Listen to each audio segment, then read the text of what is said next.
Addy, maybe we could add a list of the prominent NPCs on the relationship map, so that we can kind of reference it and make sure we know who we're talking to and whatnot. Sure, I was Who thinking. we're close to. Yeah, I was thinking about that, and I thought, yeah, but possibly the prominent ones. Yeah, that makes sense. Yeah. You guys want to do that now?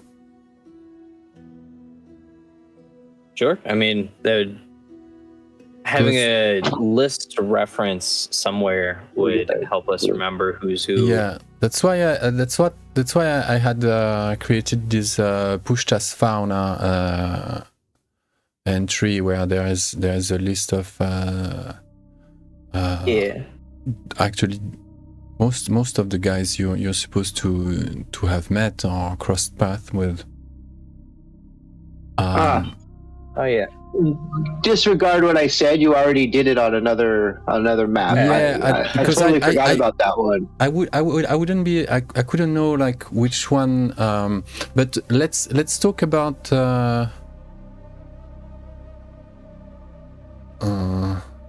We could always add the main names back to the relationship map. So there is obviously. You guys know how to handle the drawing tool? There's the there's the drawing tool to the left, and there the draw text. Mm-hmm. And you click on draw text, and then you click and drag, and you open something, like, and then you double click on it, and then you go into text. It's kind of like it's a bit heavy to do it. There's Ophelia. Okay. Ophelia, she's connected to Alek. There is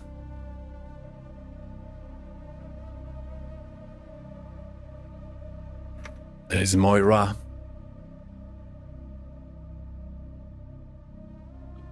That's like in between Elena and Alek, I would say. Moira. Okay.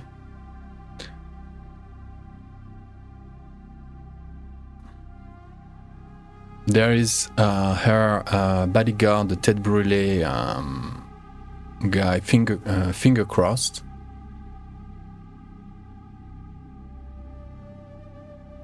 The guy who beheaded Buffoon.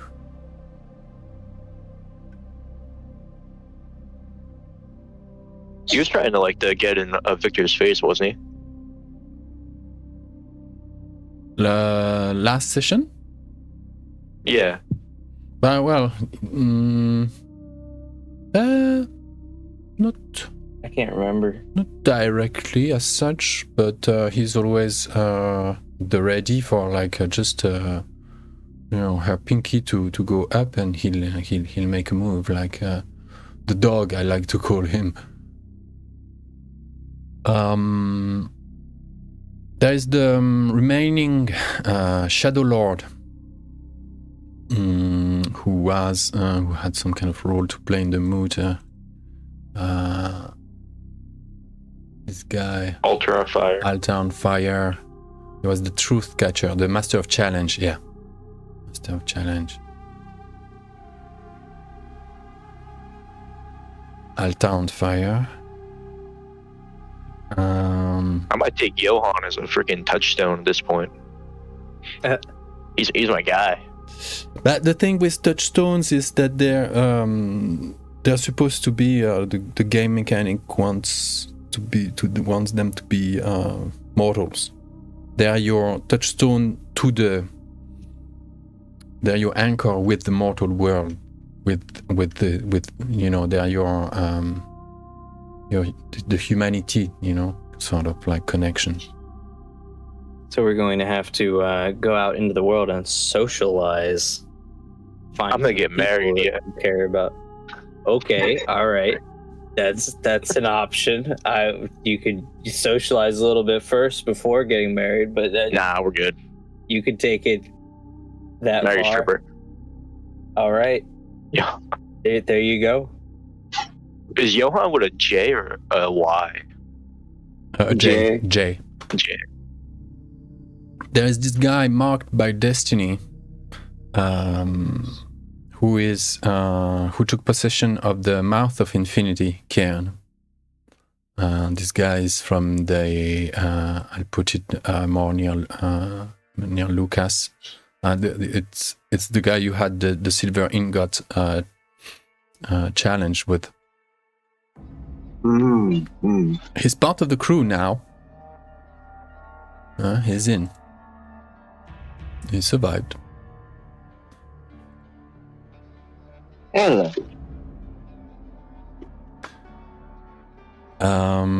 There's a couple more today with you guys at Lake-caern. There's Carnage, Heavenly Gaze, and the Frank from the Burn Them All pack of the Red Rock, the Crying Mothers of Red Rock.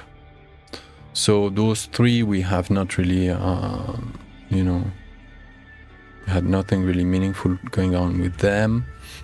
There's a couple, there's three more. Mosfer, who is the pack leader of the Pose Mother from the Eternal Bison of the Cliff of Sorrow. Mosfer. There's. Oh, so he moved. He moved to because he's from the pack of Marked by Destiny. He's the leader of Marked by Destiny, Mosfer. He's here tonight. A strong and old wolf with unkempt and dry grey fur, snappy and to the point, but intelligent and wise. An influential figure in the grey whites. It's the camp of all the lupuses of the forest. Okay, and then another one from another pack, the rescue team from the Cliff of Sorrow, Rambo. We had a challenge. That's my guy. Yeah, Rambo managed to tame you at. Then you made your whole spiel, apologetic spiel at the moot and stuff. So it's Farseer, finger crossed, altar on fire, Carnage, Heavenly Gaze, the Frank, Mosfer, Marked by Destiny, and Rambo tonight with you guys. When it comes to the other pacts, the other septs, of these. So Moira. We also have our. Yeah. We also have our. You do. Our guys. Yeah. Our warden guys. You have 3 red tears with you. Tongue of the Wild, Zachary, and Russian Terminator, Bringer of Light. But of the from the others, you had sort of scanned them to see like who would sort of like on what side of things they would who they would go for if you were to actually pose and try to destitute Moira.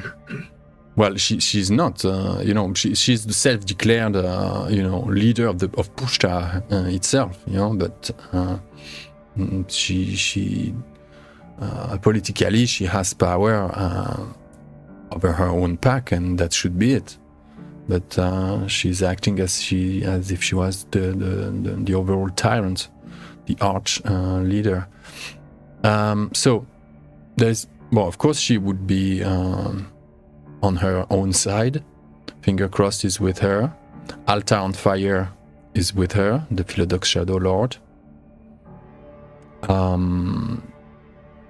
The guys from Burn Them All, Carnage and Heavenly Gaze, that's 2 more that you felt are more inclined to follow her lead.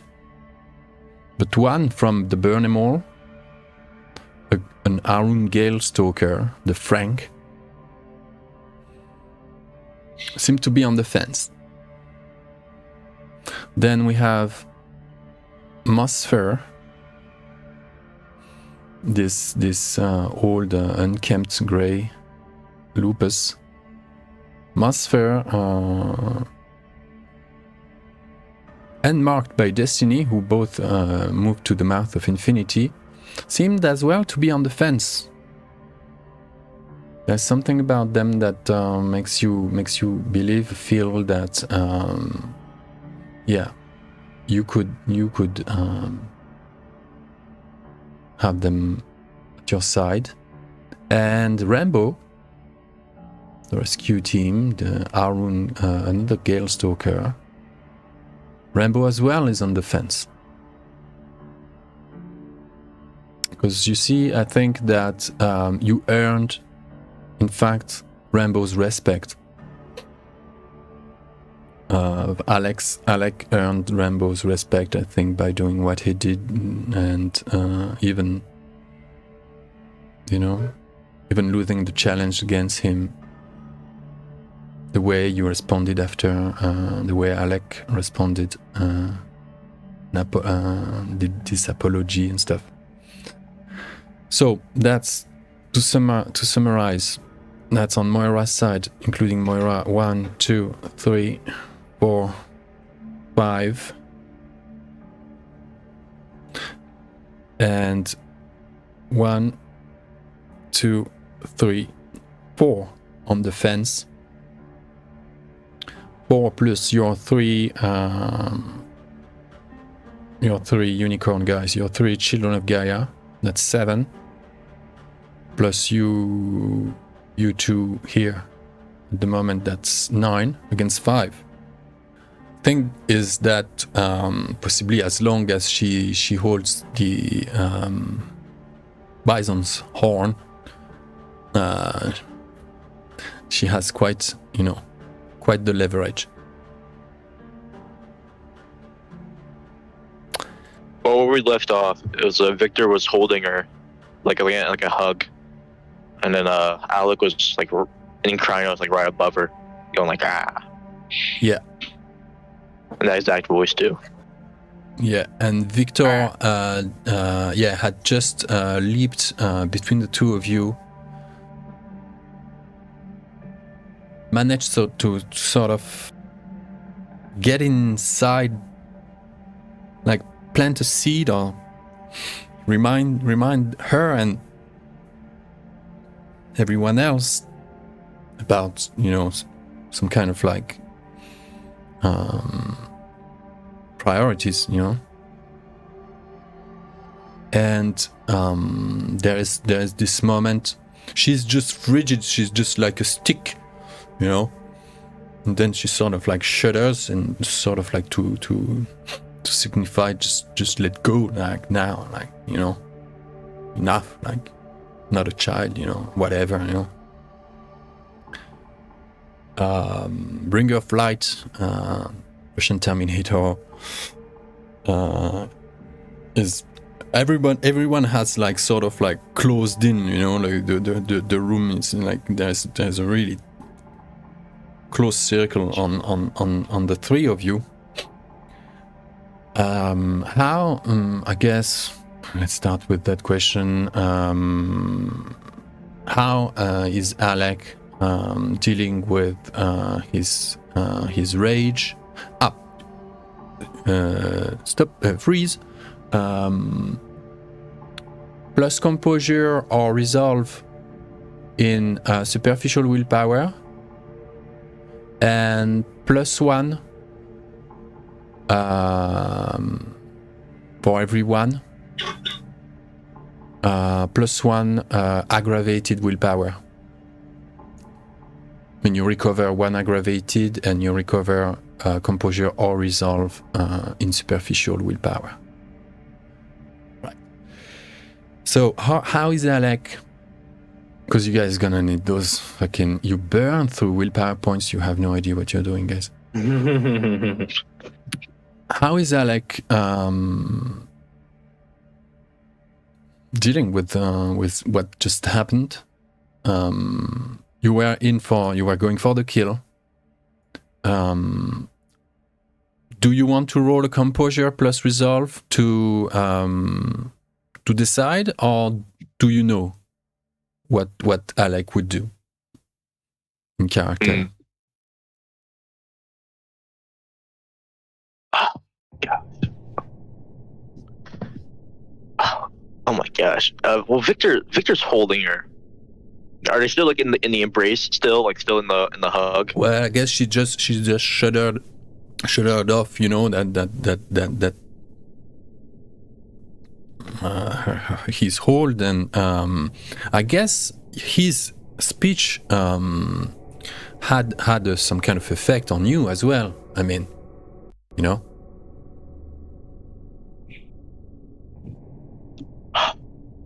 Okay, yeah, can I roll a composure resolve and see what he thinks he would do? Okay. Yeah. Why not? Leave it to the dice. Let's do it.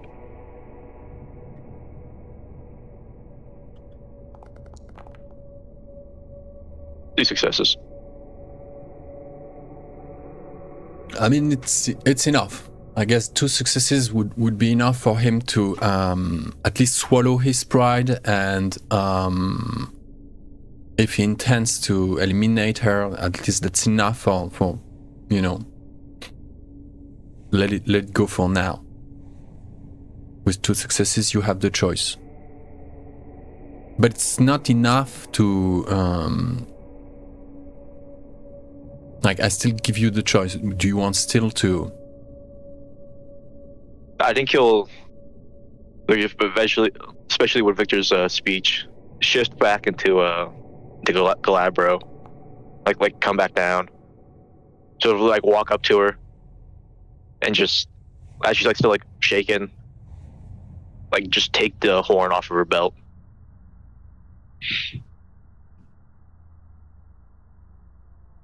That's what I meant. Roll Dex. Dex Athletic. Dex Athletic.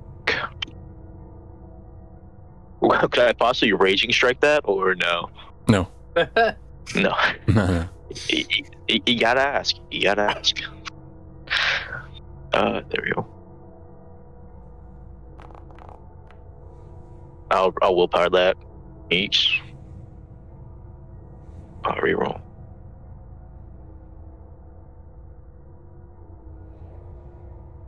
Four.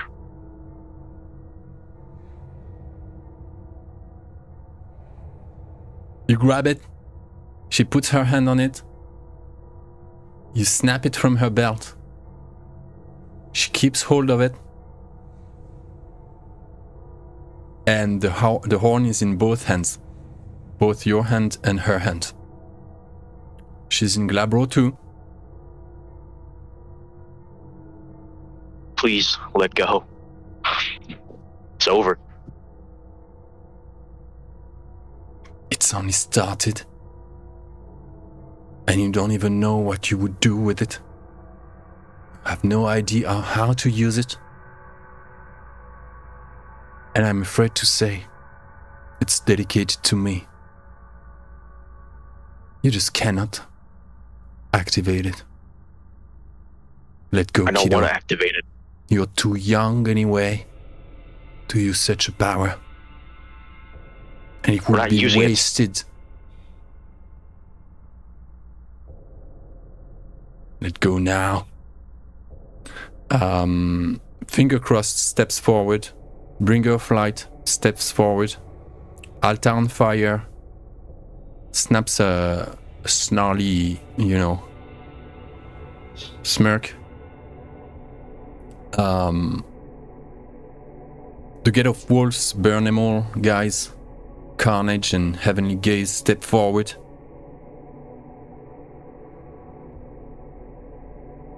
This isn't good.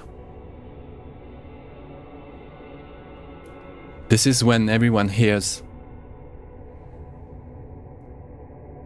it's a highly like it's very easy to recognize this sound. Yeah, dirt bikes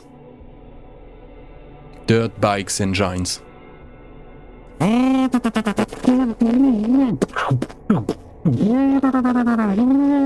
You know this kind of sound. Okay. Multiple dirt bikes are raving their engines right at the eaves of the forest, about 30 meters away from that barrack where you are the moment. Some Garou are already shape-shifting to Hispo, and going to give it a look. She goes, "Let go now. There's no time for this childish game. You gotta earn your place. You gotta earn your place in Pushcha, and not that way. Prove yourself." But against the enemy.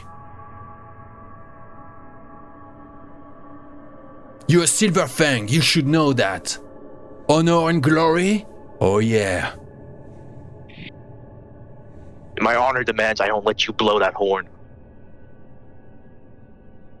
Because you're self-declared Bison's guardians? We're declared by him. He's in a bottle now, you see? He's in a bottle. He's my gene. Did he choose that? By passively letting things happen, by being a coward, by letting this forest rot, yes, he chose that. Call him a coward one more time. And you'll see why we're called his guardians.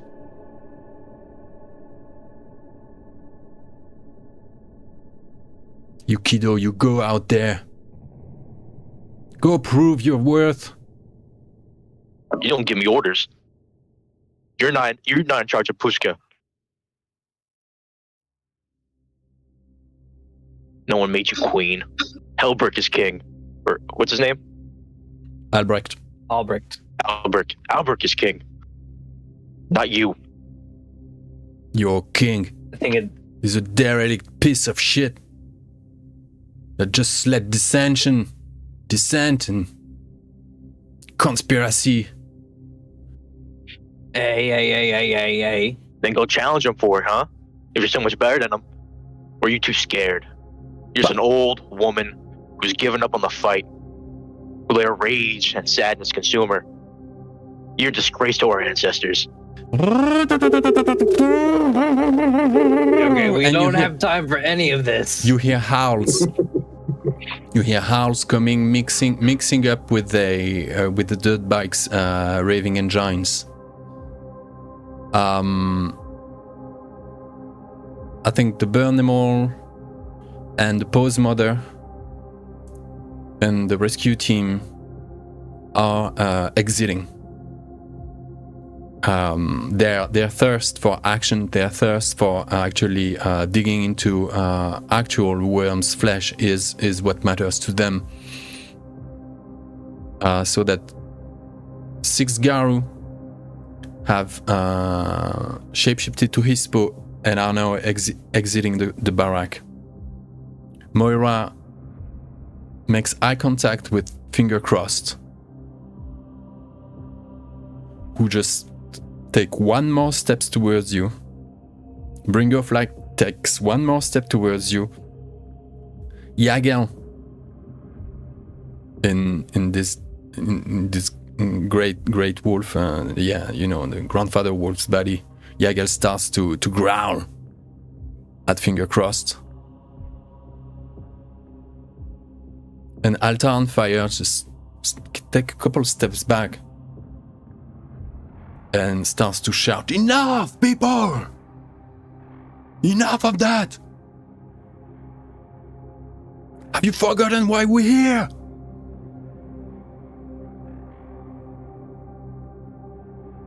If I'm a Shadow Lord for Any reason there is one is to discern truth from lie. And we're all living the lie now. Don't be such a dickhead. And the Moira, just as I guess she turns her head, are you talking to me? Like, kind of like, I'm talking to both of you, to all of you. It's enough. I'm not the one betraying the landing. I'm not the one trying to manipulate and control the spirits.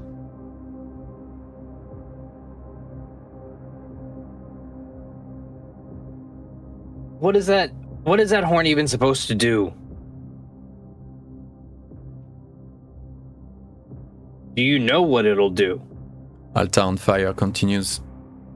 He'll do the job, just like it's meant to be. Bison's supposed to be the protector of the forest. He will do what he's meant to do. He's been cowering for too long in the wilding over there. We're just giving him a nudge. That's not your choice to make.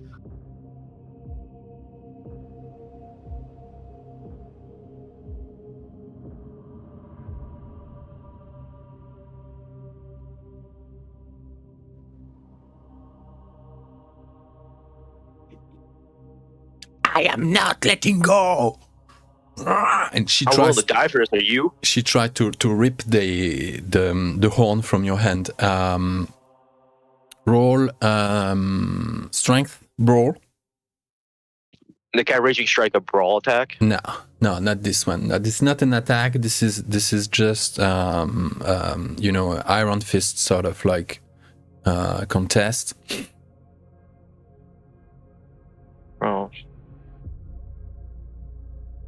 Oh, she what's my speciality? I have to look at that. Let's say she stays in Glabro. Let's say she stays in Glabro for now.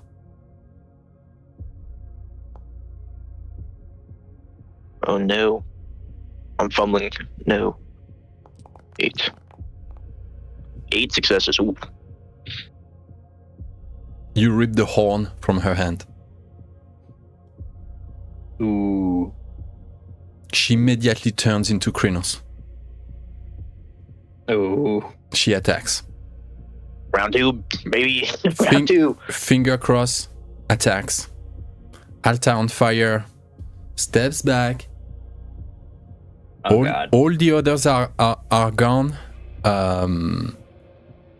You hear the engines of the dirt bikes going away, and the howl and growls of the hippos running after them. Victor, what do you do?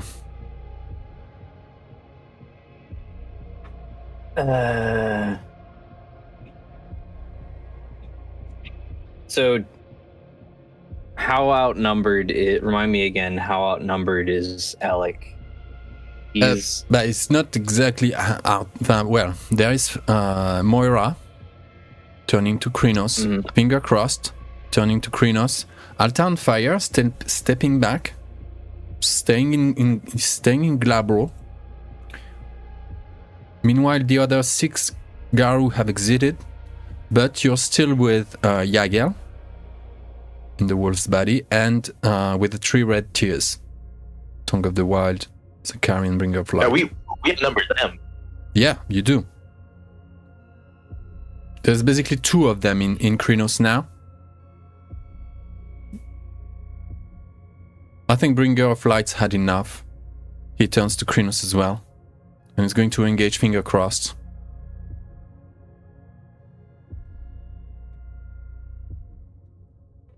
Oh, good lord! I don't. When will you rage, Victor? Come on. I've got 1 rage. I got a Song of Rage with your name on it. That'll take a turn to do. Well, Hispo would help.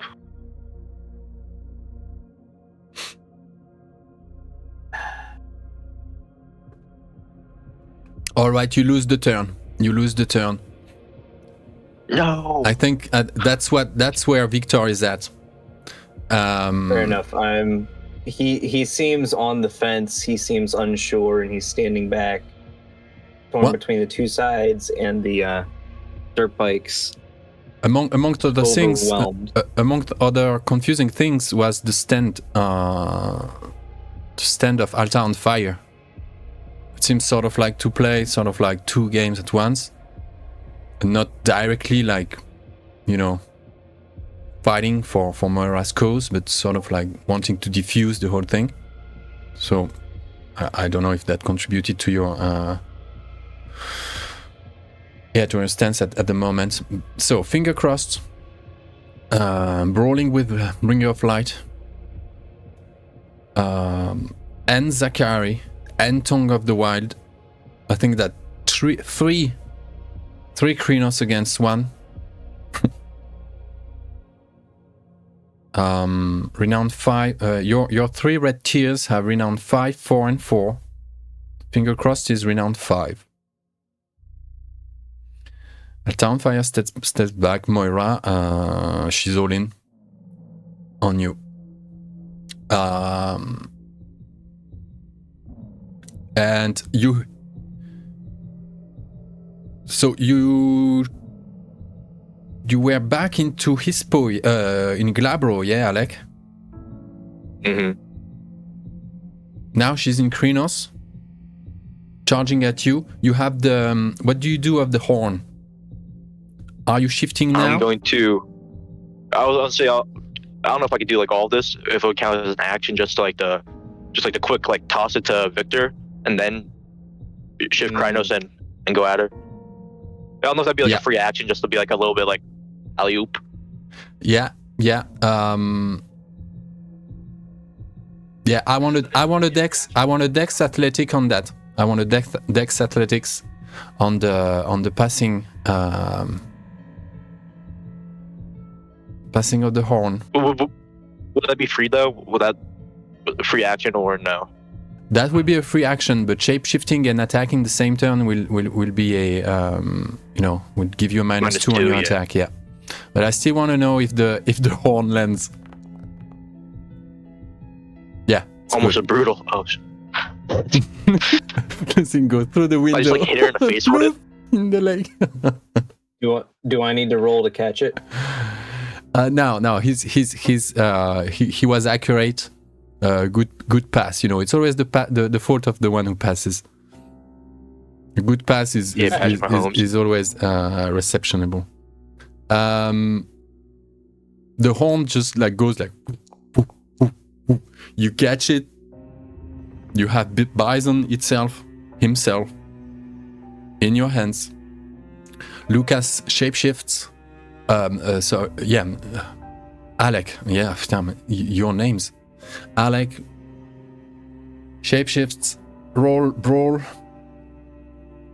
Strength brawl. Let's rage it up really quick. Raging strike. Very good. To be a straight roll then.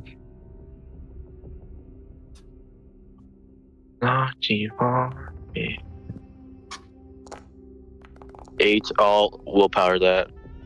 Should I? Yeah. 10 successes. Okay, that's 2 above her.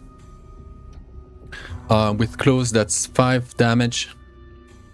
Close or bite? I have a question. You're going to? I have a question. Yeah, for more experienced players, would with 2 successes over, would it be better for claws or better for bite? I think bite is better when you have less a smaller margin. So it may depend on if you're wanting to subdue her. No, we're killing her at this point. Yeah, we're killing her at this point. This is. Then go for the aggravated damage. Yeah, if you're trying to kill her, then you can start dealing aggravated damage because that'll be harder for her to heal. All right, then we'll bite her right for the throat. Okay, so that's +1 aggravated. That's 3 aggravated.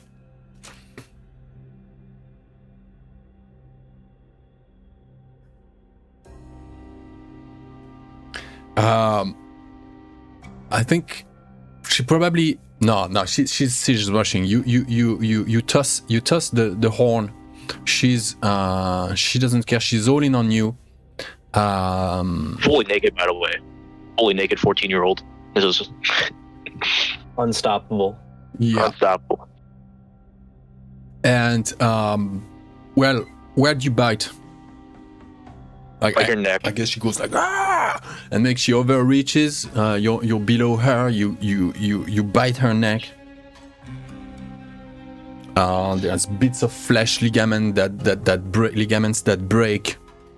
As soon as this happened, you hear the fizzing sound of transmutating body that is beginning to regenerate. Roll again. Okay. How does regeneration work? Is like a regeneration like a? It's not an action. Like a action. No, it's not an action. You roll 2 dice to regenerate 1 aggravated.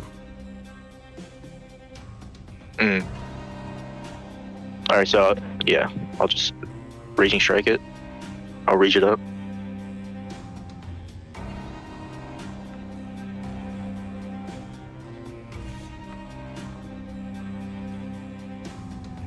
+2. Can I do a occult check of some kind to inspect this horn? Of course, yes. 11 successes. I want to. The 3, 5. I'm gonna willpower that. Oh. I'm gonna willpower that. Putain, okay. 14. 14 against 8. I'm That's fully 6 intending plus 1. the That's push, 7 aggravated. I'm trying to like to push it, so I have to take a Huglusk point. So that's why I'm burning through willpower right now. Just I think she just racks your back as you're digging in her neck, and I think at this point you're it's as if her body is trying to let's okay. Where's my school rubber? Okay. She's regenerating on top of your your bite, as if her body was reforming atop your gums and your fangs. The fizzing effect of something just spilling blood, oozing, and at the same time knitting itself back in. There is this weird sound. The smell of metal in your throat. You drink. I think you already drunk like more than a liter of her own blood at this point. Viktor, you're free to roll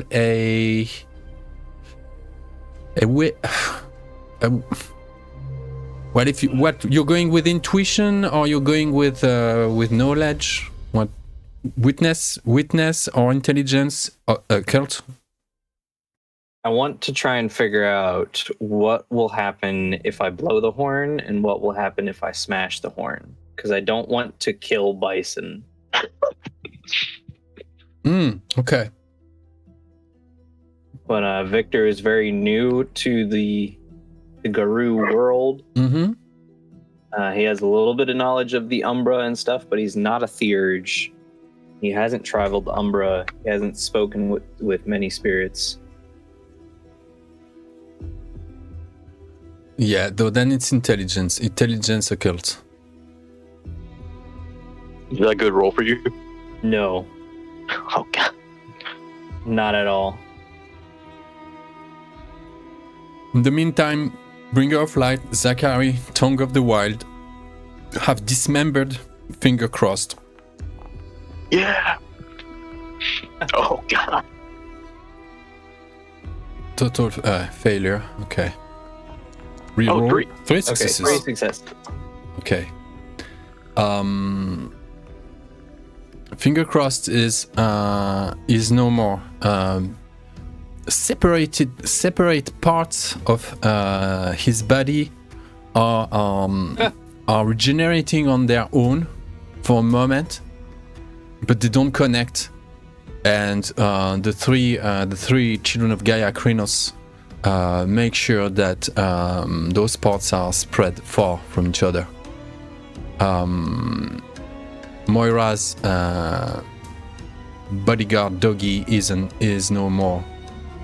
Viktor, that thing infuses with might, with spiritual power. It's, I don't know, it radiates as if like there was something nuclear in it, like if what she said is true, if this fetish is dedicated to her, she would be the only one to be able to activate her, to crush somehow the horn. You expect would actually would be possibly traumatizing, but it could. You expect it to free Bison. Okay. But would he? Because that's not the way. Yeah. There is a ritual for that. There's a rite to you know, I don't know, to exercise the thing. That would be that could damage Bison forever. Not ideal. Makes sense. And if anyone, children of Gaia, would know such a rite or a gift to expel a spirit. Right here, right now, we are with Tongue of the Wild, properly. Ragabash, Zachary, Ragabash, and Bringer of Light, Arun. They have no idea about those rites. Like we're the urges inside this war party we have too. And there was one, it was Daria. Yeah. Does it look like Alek is winning this, or is he outnumbered, outweighed?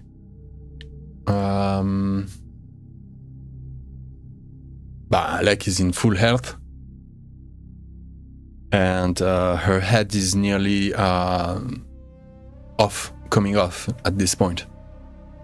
And we have 3 homies who just killed a guy. Yeah. They're probably gonna round on her. So we outnumber 4-1. And there's also that altar on fire. Yeah, altar on fire Yeah. is like that. In the pose, like Mm-hmm. he's ore farming. Jeez. No one gets that reference, but I'm gonna start running with it.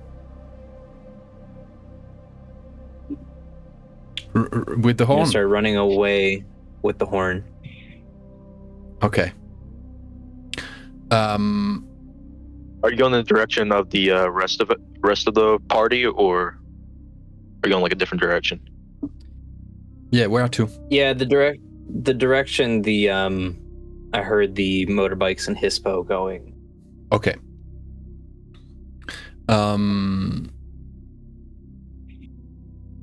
Okay, Tongue of the Wild and Zachary accompany you. The 2 Ragabash. Children of Gaia. Okay. That's smart. Bringer of Light, just, you know, steps, feet wide apart, crosses his arms. We told you not to mess with us, piece of shit. Garou, piece of shit. And she's like, and she is obviously entering frenzy. And she keeps raking, you know. Roll again. She can't use gifts anymore when she's in frenzy, right, guys? True. Glass half full, not half empty. Yeah. Strength. That's why I look at it. Strength roll. Is what's his name? The horn guy joining? Bringer of Light. The bringer of light, yeah.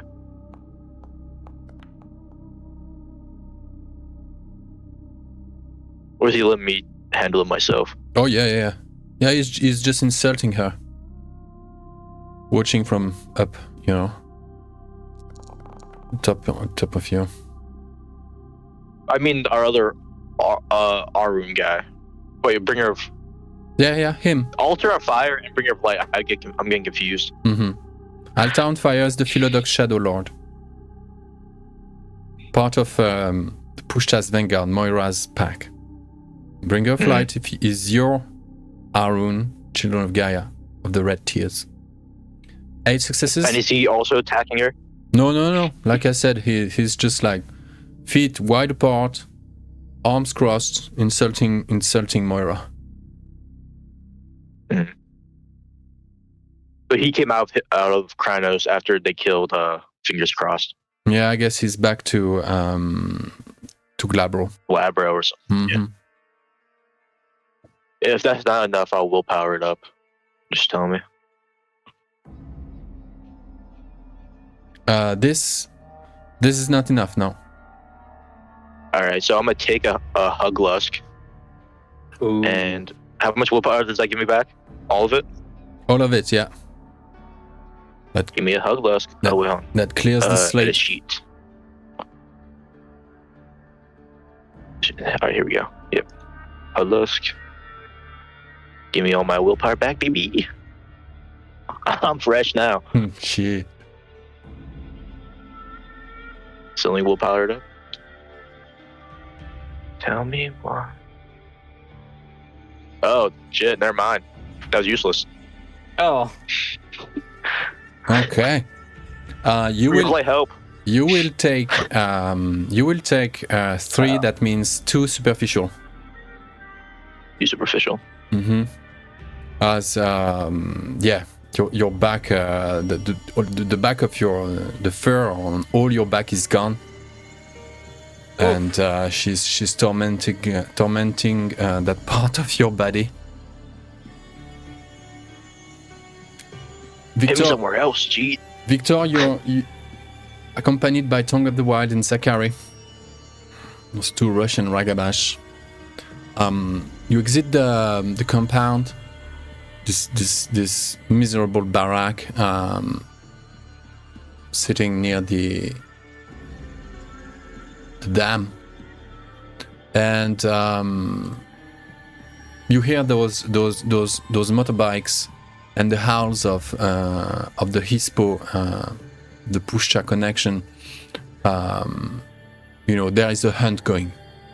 And they're going north across that part of the lake that is contained by the dam. Yeah, the upper part. Okay. Yeah. They're going north, sort of like more or less along the eaves of the forest on the lake shore. Yeah, and that part of the landscape. Grows in height, and there is sort of like a more and more pronounced cliff on at the shore, on the shore. What do you do?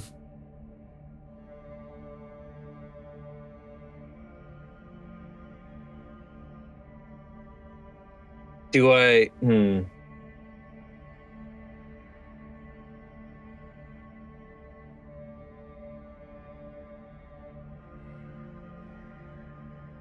Good question. I think once we're some distance from Moira and Alek in the fight, I'll turn to Tongue of the Wild and Zachary. Do you know anyone that can get Bison out of this? Do we have anyone that can do that? But Dimitri can help. I don't know. Oh, no, it's is it Dimitri or Vladimir? The theurge that is now accompanying Alina. Vladimir. No. Dimitri is another theurge. Dimitri is the theurge of Nikita. Somewhere far in Russia at the Fallen Star repose cairn. Dimitri is another theurge. But Vladimir, maybe Vlad can do it. But you know where he is.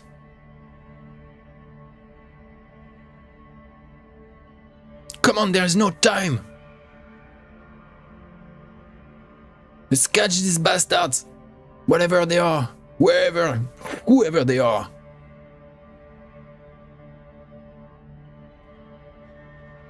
He's shifting to Hispo. The two Ragabash are shifting to Hispo and in primal tongue like are going like, what the fuck are you waiting for? Hide this shit. Dig it deep somewhere in the ground or keep it on yourself, whatever. Ooh.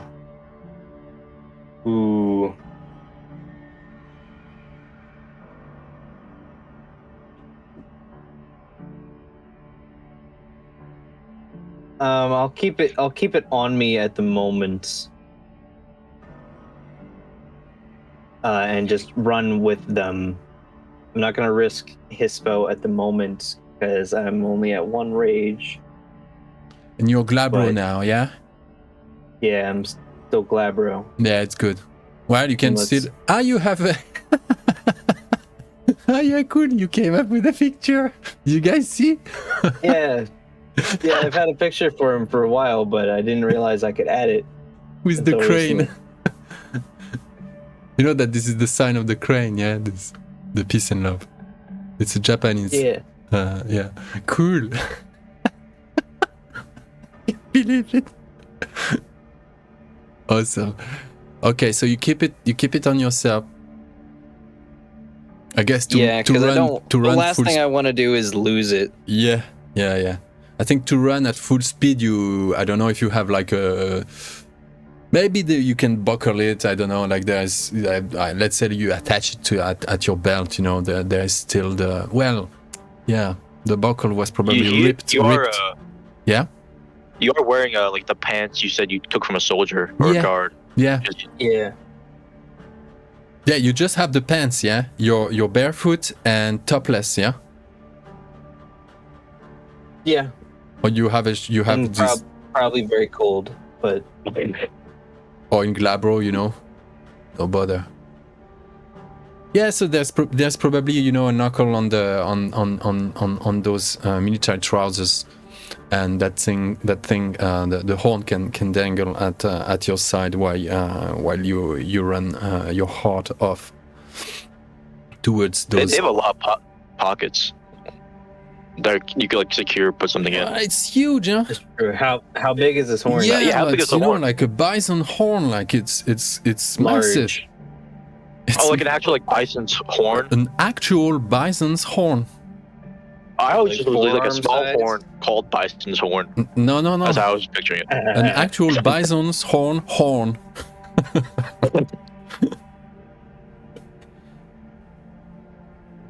Yeah, rustic and all, like, no runes, no,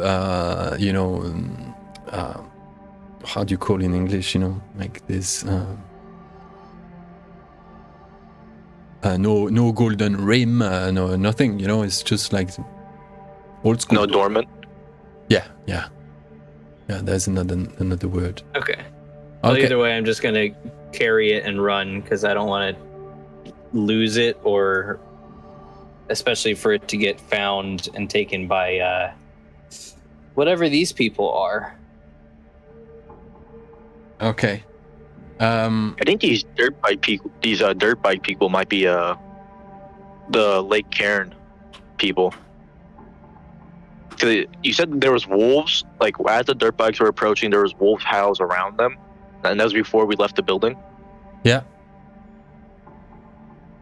I think they're. Our friends are here. All right, last roll of the scene. Strength and brawl. Dun dun. Let's rage it up.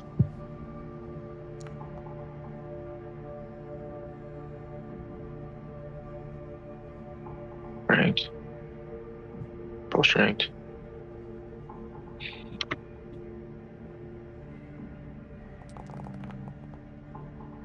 God, darn it, we're gonna try to willpower that.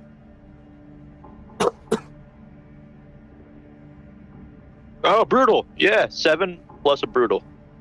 Nice. Nice. So that's 11. Plus brutals are plus 4, Yeah. I think. Yeah. Yeah. Plus 11. That's 11. You rip her head off. At last. Oof. Yeah. You're a mess yourself. Your back. If you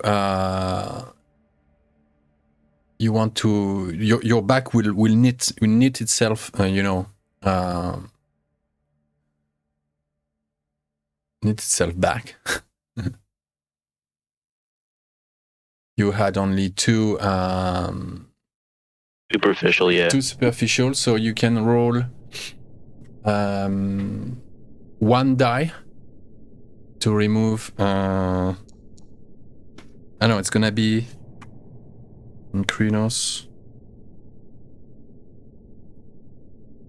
Regenerate 2 health with 1 rage check. Yeah, you can roll 1 rage check. You can do 1 rage die to regenerate 2 superficial. It's good. Your back has fully knit itself to normal. And you hear. Alina would be so happy. Yeah.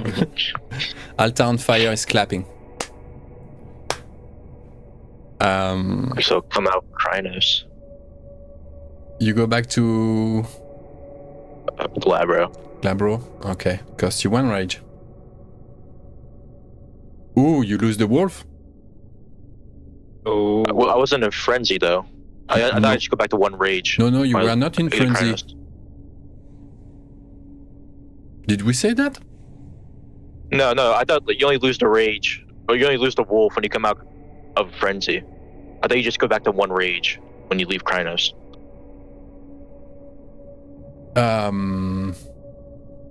Yeah, but you still need to have the rage to shapeshift back. What rage were you sitting at before you? 1. I was at 2. You were at 2. Okay, so you're back to 1. Oh no, yeah. my bad.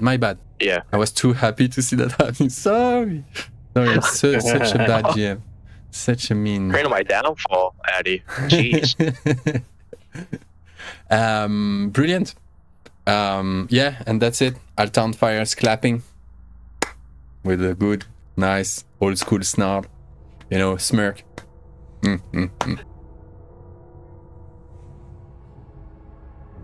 So, I'll change of scenery.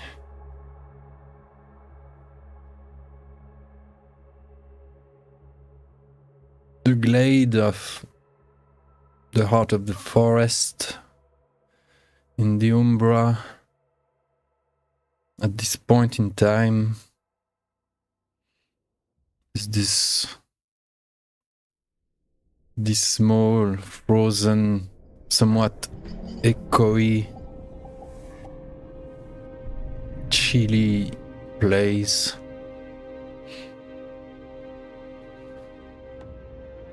Everything around is knit with cobweb as sharp as razor. Shadows and silhouettes of multiple pattern spiders doing their things, tending to the web. The surroundings of that spider queen thing hanging from this cord falling from the sky, her multiple limbs, she holds the green heart of the forest that you haven't noticed beating yet. It's littered with moss and cobwebs and dust. No, looks like a stone sculpture of a heart, and that spider is just continuously like adding more and more of this web onto it, connecting it to the rest of the network. The so-called one song, the Weaver, occupies the space, this resonance, this sort of like it's a mixture of an organic, sort of like muddy,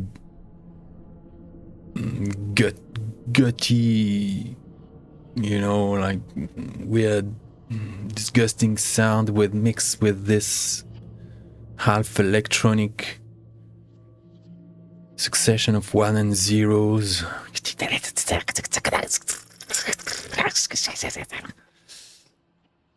And this rumbles continuously. It's maddening. But spiders and their queen aren't concerned at all by your presence. You haven't even noticed they adjusted to your presence here. The Naiad girl has dissolved back into that muddy pond under the broken ice, and you're stepping on that frozen, dry ground. The little you were in the Umbra, you remember, everything should be pulsing, everything should be sending back some form of everything should signify something, should carry a meaning, should carry, should do its job. But here, nothing of the sort. It's Weaver domain. And as the Naiad girl, just out of terror, dissolved back in the pond, you turn around and you see the very small Krynos, but derelict being, just the trampiest of the tramp, leprous, just sick, just that beast, whatever it was, is sick and falling apart. Bits of its grey, purpley, dead flesh are showing between patches of fur, dry and icy. His eyes, I think he's like 2 meters high. His eyes are glowing red, very pointy ears, elongated snout, muzzle, teeth missing, fangs missing, even some claws missing. He stinks.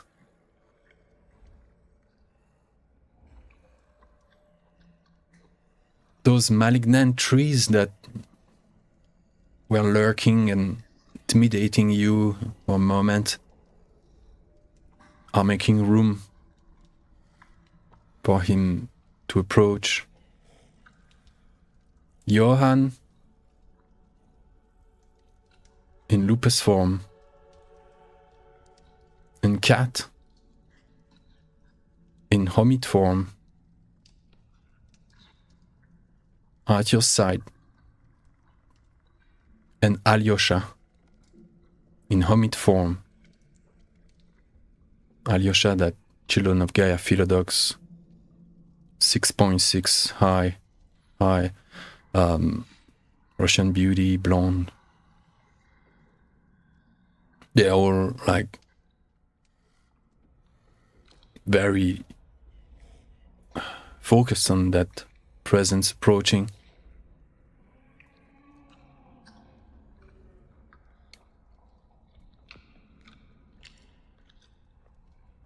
Where's Lukas at? You just had this chat with the Naiad.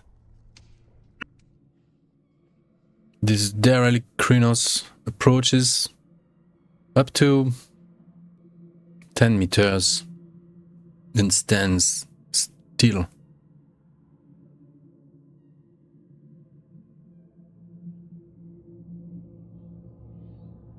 I think, you know, like the air is cold. He breathes frailly. But his gaze,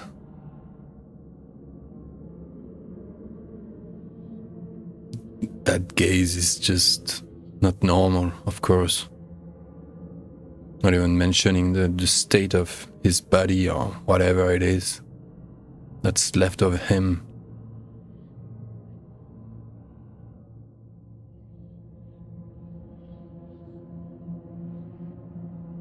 His arms are dangling to the side. He stares at you intently, maybe playing a little bit with his fingers in the air. His snout goes like, you know, he moves his muzzle open his mouth, he's drooling, he sniffs. His head tilts a bit.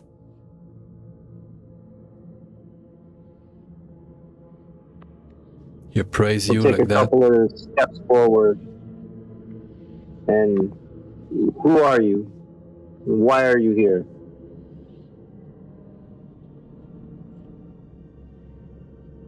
He's very bestial in his ways.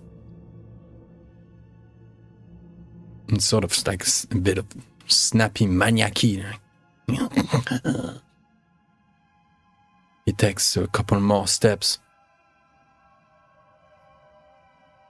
You know, sniff your presence to the core. Alyosha whispers to you. Be careful, Lukas.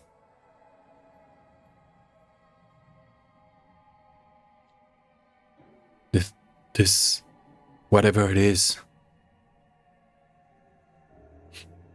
I don't know if he's in control.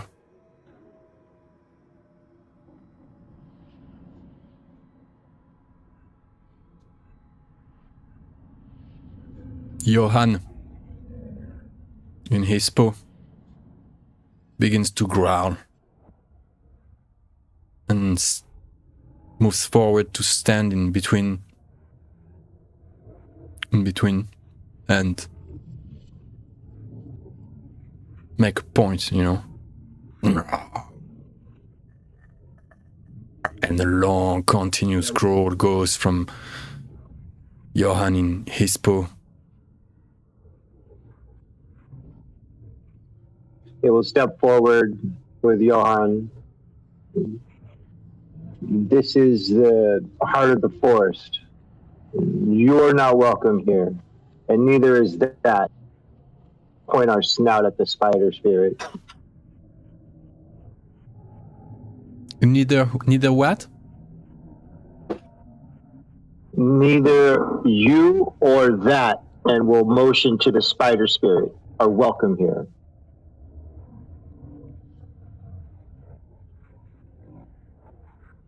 And what makes you think that?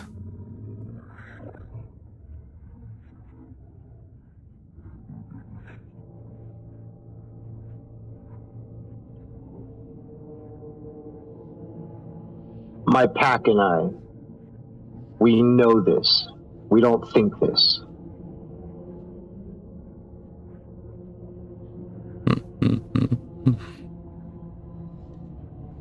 Is that the new generation?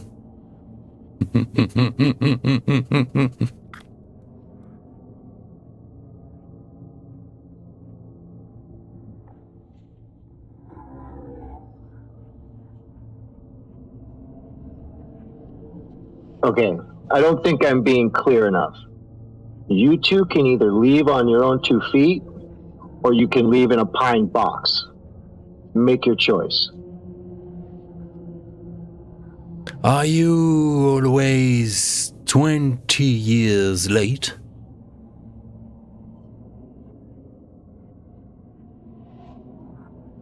No one has control over when they're born. All that matters is when we're here now. It's good because you're in Hispo and this is going in Primal Tongue, yeah? Yeah. There's 2 Hispo, 2 hermit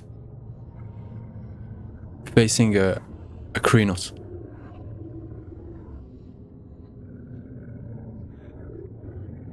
Kat and Alyosha are at your shoulders, nearly shoulder to shoulder.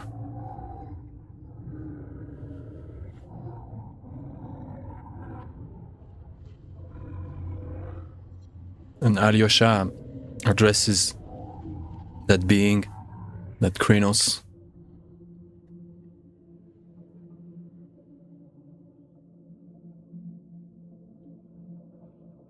The spirits of the forests are with us. Let go of this place now. We came to undo your mistakes. But we pardon you.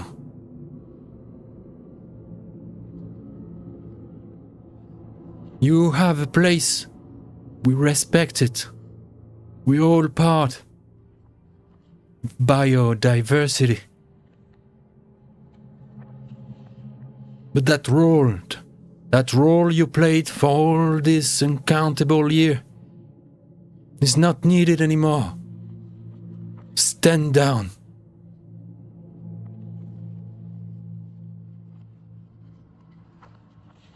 The spirits of the forest are with us. Stand down. She goes like an exorcist. Johan growls constantly.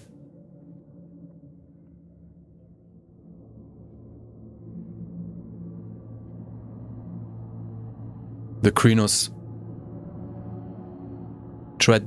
treads forward.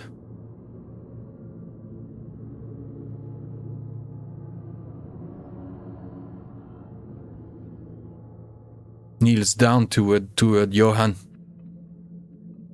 Extends a hand, fibery hand towards the Arun in Hispo, and attempts to, stroke its mane. And Johan goes like, he's snatching. Yap at him. And he, in a flash, this thing just surprisingly fast just avoided the bite. Goodbye. Goodbye.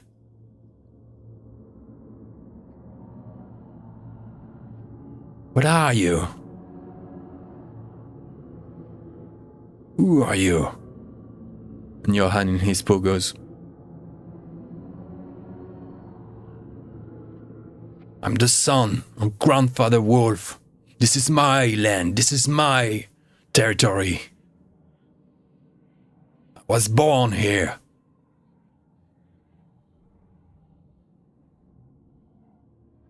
And the Krynos goes, Oh, I remember you when you were a pup. You were kind back in the days.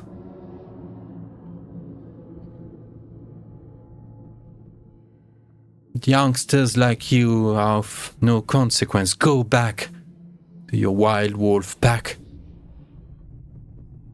You don't deserve the gift. None of you. Luna is mistaken. And you, he points at Kat and Alyosha. New faces not from here. Just like you, points at you, Lukas. Go back to Germany where you belong. And you, go back to Russia. You pups are lost.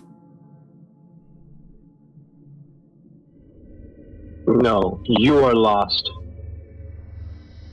You think this is how this cairn is supposed to be? If this is your doing, you have done nothing but defile it. Spider doesn't belong here. Her place is in the cities. Many times I've been told, know your place. Now it's my turn to tell that to someone else.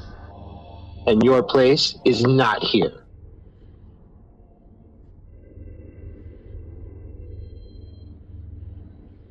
The Spider Queen and the heart are at your back, and he points over you towards them.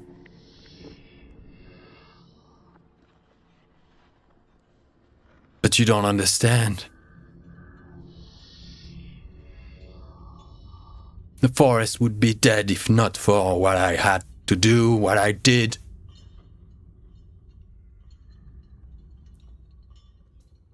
Put the heart in stasis.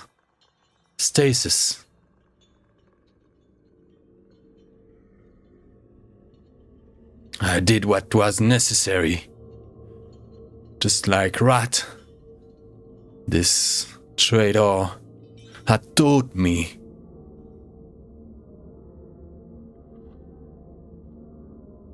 I had to adapt.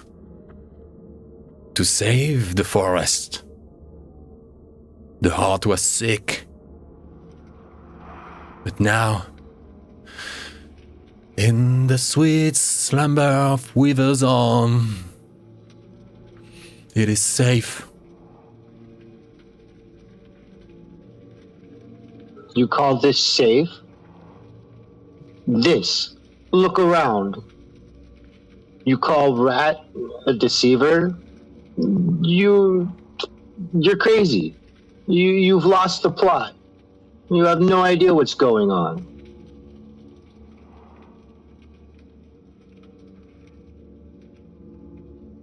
I thought our kind knew who the real enemy is. Weaver is the weapon.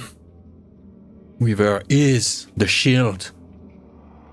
Weaver will protect us against the real enemy, the worm. Any sign of the worm here? Any sign? He shouts at the landscape. No. You forget yourself. We are the weapon. We are Luna's weapon to guide and guard Gaia.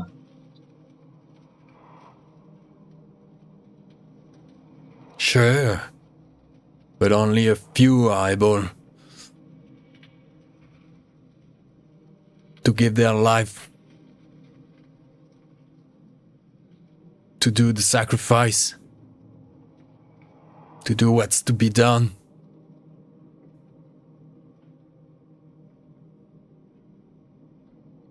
Our kind is lost without the Weaver to maintain life.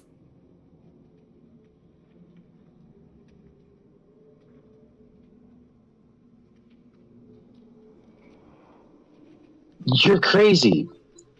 The wild is life. The Weaver just stifles it.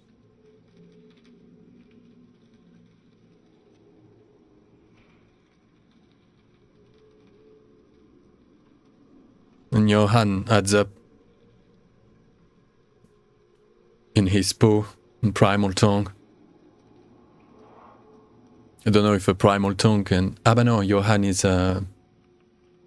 actually... Well, he was born a wolf, but he learned to talk in Germany, so I guess he has primal tongue German accent, so whatever.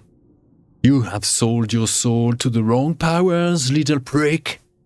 You thought you're fighting for the cause when in fact you've become the puppet of the Weaver. And Johan continues, the Weaver who I believe is itself the worm's shadow. Everything the Weaver is doing is feeding the beast of apocalypse.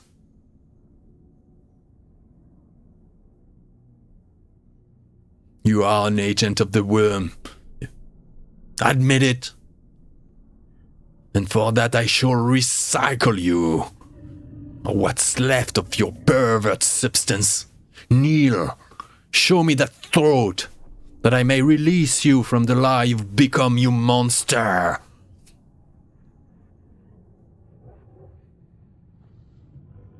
The Krynos is not the least impressed. Even laughed. He laughs. Couple of trees. Malignant trees. Typical, haunted forest. Guys. Then rooted themselves and woke. And, one is behind the Krynos. Two are, they're on each side of him. They deploy their long branches.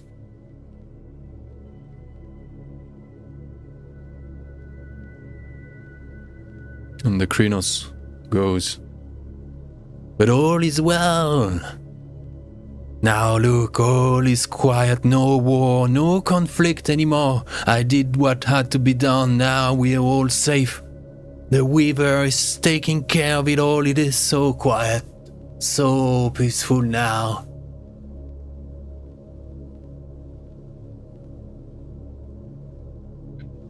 Open your eyes, look around. You call this peaceful? It's only peaceful because of all the death.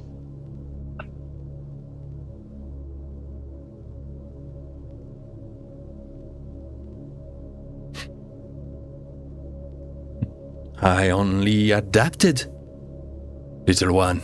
I only improvised with wisdom. Wisdom no one could understand, will ever understand. I had to do what was necessary.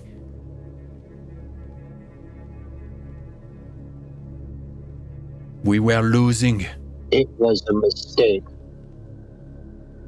Everyone was losing their minds, losing their meaning. I had to stop it, to avoid the complete destruction of the forest. Our septs were fighting each other. It had to stop. But no Garou would just trust my judgment. Oh no, so proud beasts they are. So I had to take action. Yes. Well, you think you stopped the infighting? You think you stopped the infighting? Just 2 days ago, I was at a giant meeting where everyone was ripping each other's faces off. Nothing has changed. All you've done is desecrate the sacred area.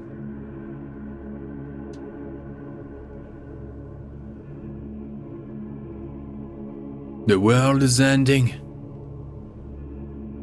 The Weaver is the true savior. Only he can save us from the apocalypse.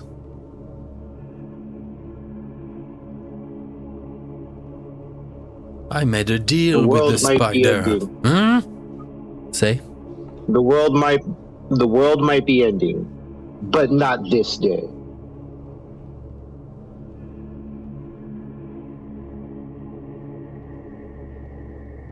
He snarls.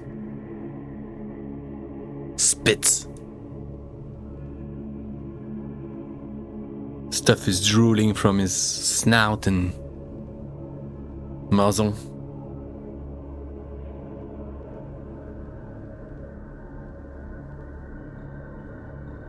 What are you gonna do then?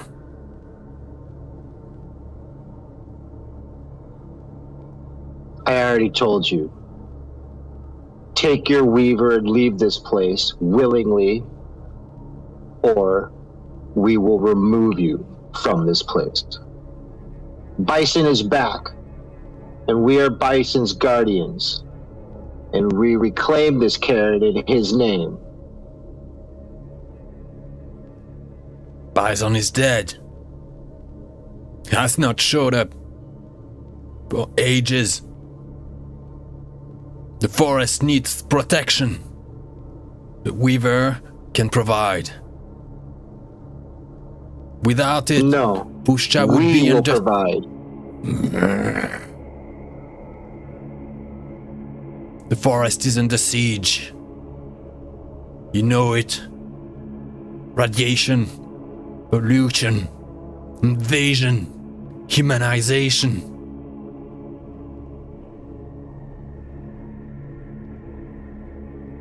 Yeah, and half of that crap is from the Weaver.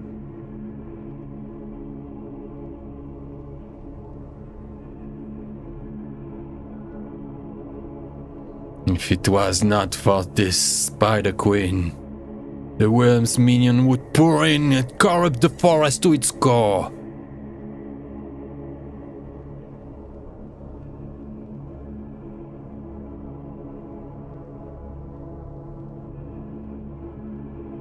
All is well now.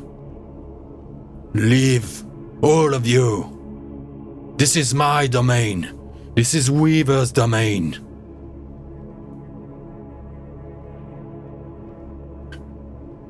His eyes are, double in size and intensity.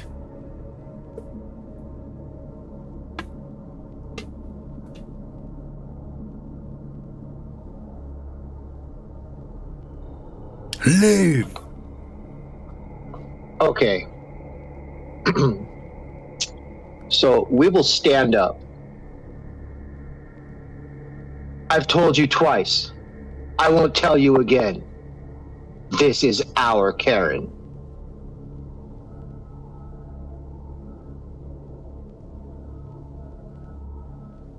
Evil little parasites.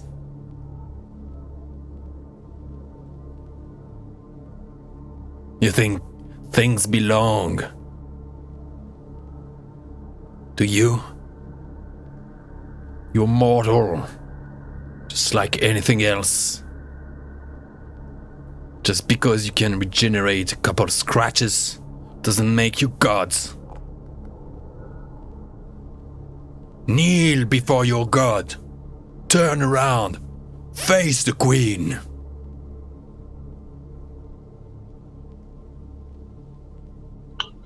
Weaver is no god.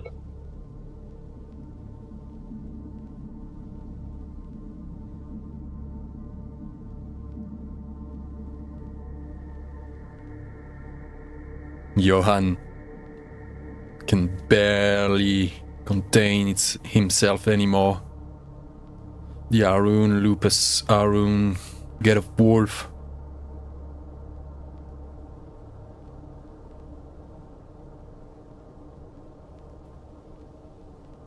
Just growls and growls and growls. He starts to turn around, but his movement is impeded by the malignant trees that are stepping forward now, and in between Jakob. You know his name, yeah? You've heard his story. Jakob's streaked belly, the starving remnant. He's now protected closely by those three evil trees, corrupted. And Johan just is looking for an opening, and the branches just multiply. He's about to break a fuse. Oh dear Johan.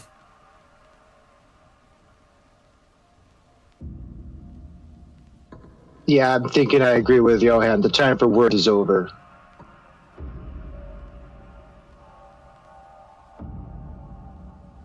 Alyoha gives it a last try.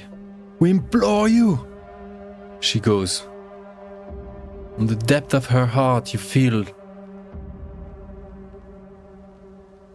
recognize that care, that attention that only the children of Gaia have in their heart, this faith for what remains, for what's at the core of life of each of us. And with that consciousness, that awareness, she tries to just catch what's left of him. I'm going to roll for Alyosha.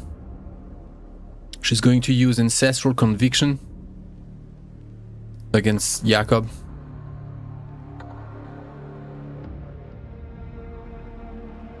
You can't even sense if there was resonance inside that streaked belly Krynos. You reckon he has some kind of stripes on the chest.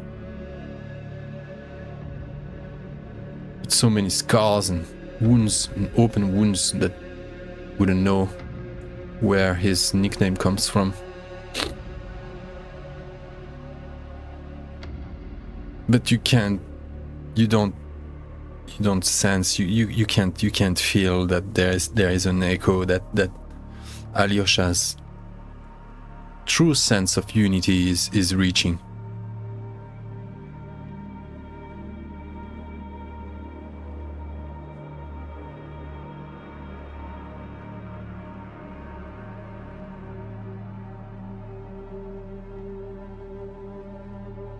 If you lose it, Johan loses it. If you hold it, Johan loses it on a 50-50.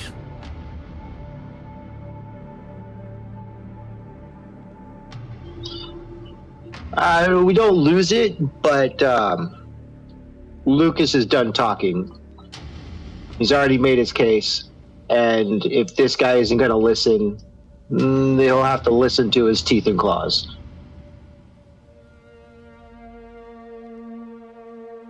How's that looking then?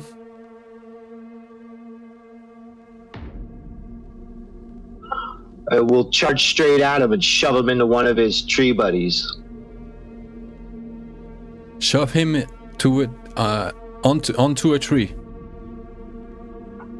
Yes. Okay.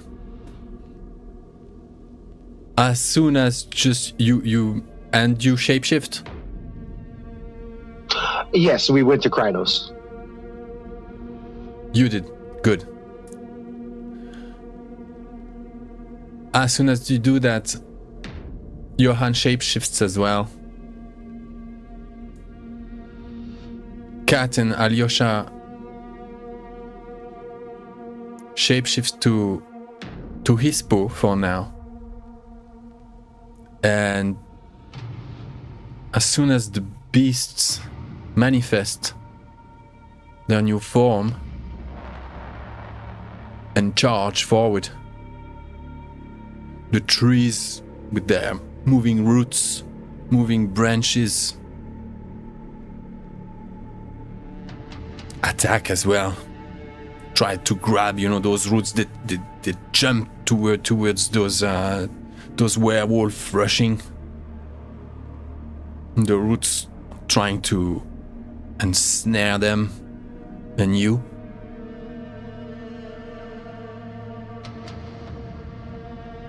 To pass through the boughs and branches and roots animated.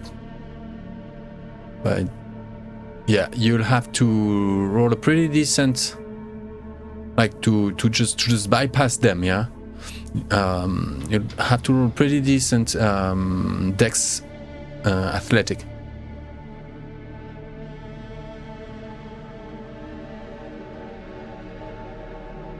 Johan and Krinos and the two hippos are already wrestling with the trees.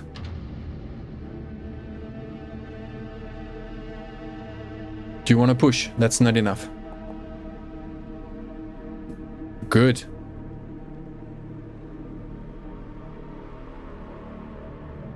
If that still won't do it, I'll burn another willpower. Nah, you can only push once, yeah. I think, yeah. It would be, yeah, no. That's good. Like fizzing, crackling branches and roots, are trying to grab you as you rush between them. And you hear the snap of like right behind you, as you just plunge towards Jakob's streaked belly.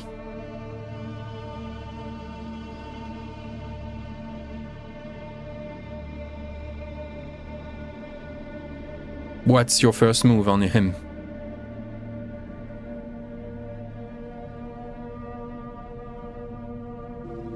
The way I imagined it is kind of like a rugby body check into a tree, hopefully into one of those sharp branches, kind of impaling him.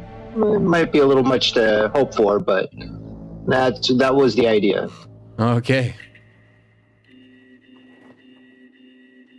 Okay, but that's gonna be oh, it's a strength, huh? Anyway, I guess, huh? Strength brawl.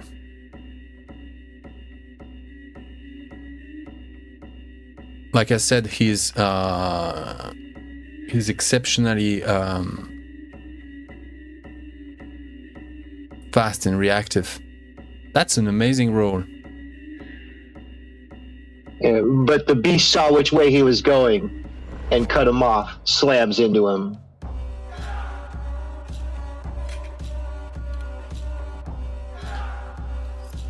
This is one success above him.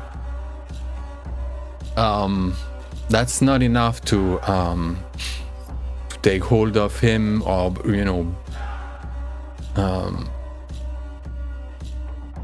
push him into the trap you had planned.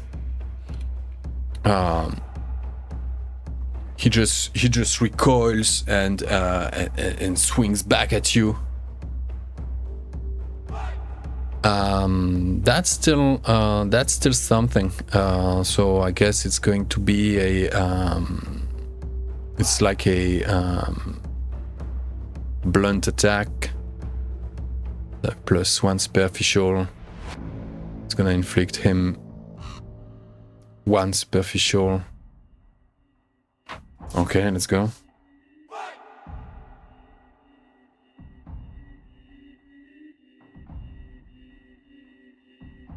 Yeah, now that we've closed the distance, it's just tooth and claw. Yes. He's just the stench of him, the substance of his body, is just revolting. But I guess that's the deal tonight. And the two of you are lashing at each other.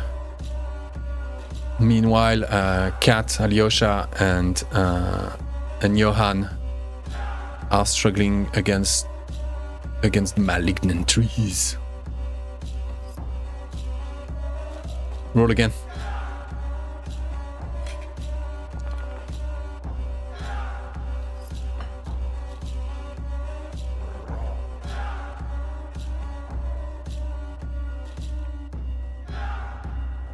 You push? Yeah, let's push it. Give me 1 second.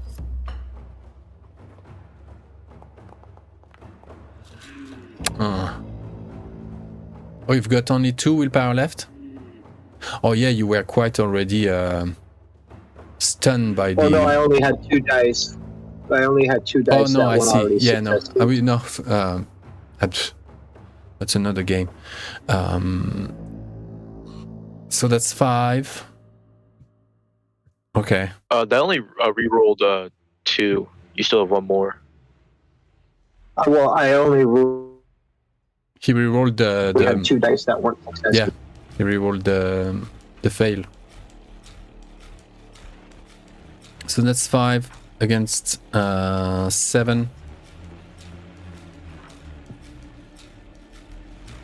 You take 2.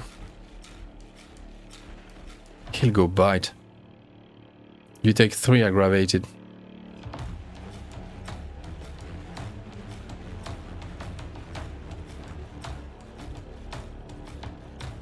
He dodges your attack. I guess maybe you plant your claws into his shoulder. He recoils. You racks through all of his the whole length of his arm, and leaps back 15 meters. Is that all you've got? Oh yeah, and in the meantime, yeah, I think he bites your forearm, and then let go and jumps back, like leaps 15 meters back into the middle of that clearing, possibly below the heart.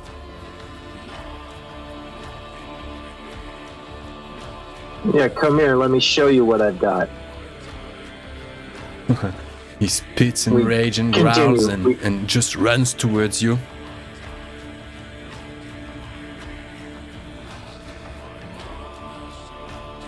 Yeah.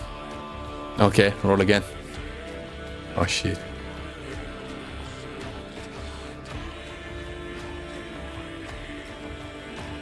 Okay.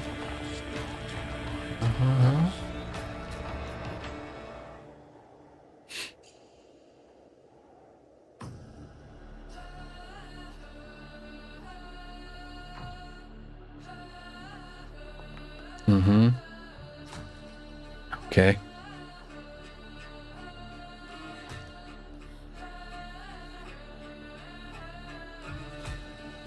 That's 6 total, yeah? No, 7? Yeah, 6 total. 6 total. Yeah. You guys just crash into each other, and succession of racking motion, swings, rolling, wrestling, punching, biting. Will have the upper hand. He will have the upper hand this round again. And you take 2 aggravated.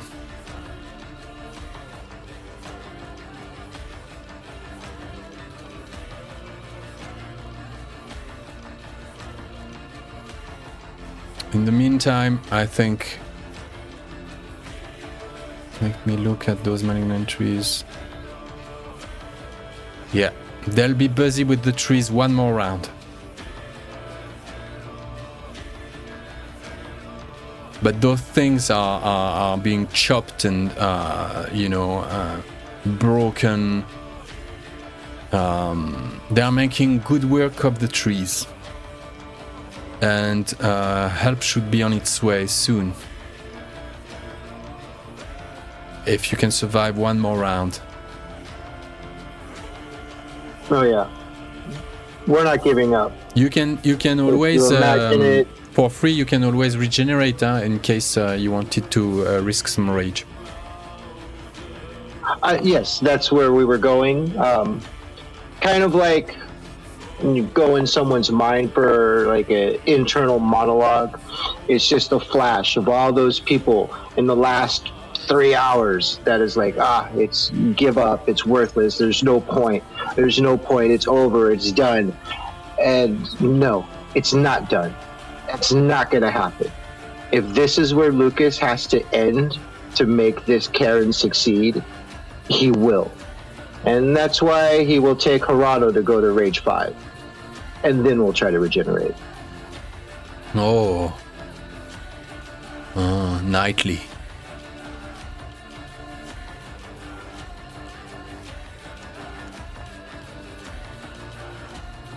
So 2 dice to regenerate 1 aggravated, correct?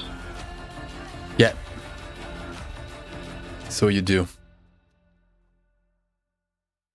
You feel your fibers just knitting themselves back into place in the middle of that wrestling, most dirty contest. Awesome.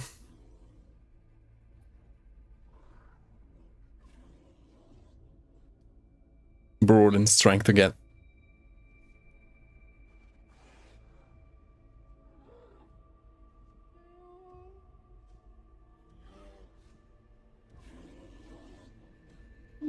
Okay, we need crits here. Let's go.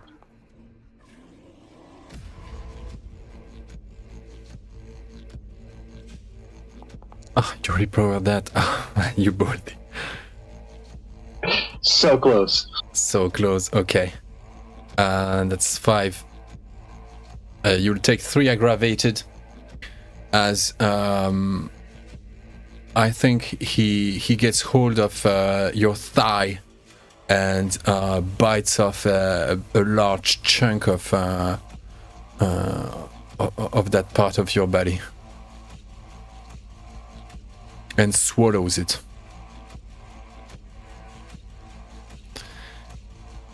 This is when he sort of like pushes you against the ground. You have a sense that and he's holding you on the ground, you know, you're trying to resist, and he just like try to just shock you with his gaze. Something is happening, his eyes just go to a flame, and possibly like just wrapping his whole skull, and that goes along, you know, those flame goes along his pointy ears.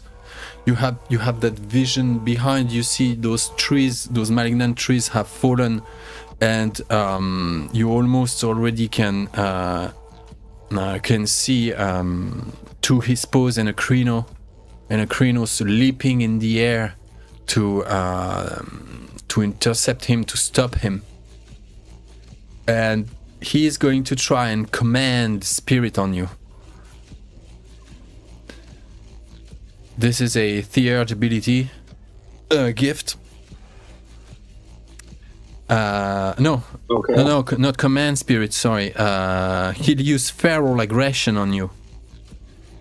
This is a level 8 theurge or something, 7 or 8. It's one of the ultimate power of theurges. Feral aggression. It will just melt your mind.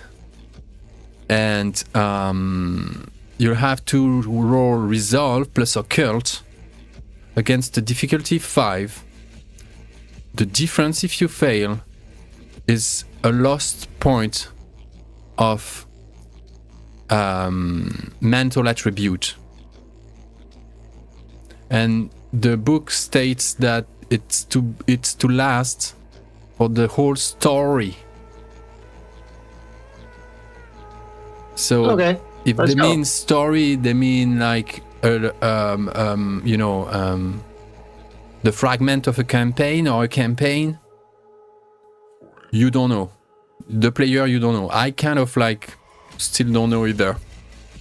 There'll probably be ways. Well, I don't know. Let's not talk too much about it. But that's called feral aggression, and it makes you regress. Yeah, it's no fun if there's no permanent consequences. Let's go.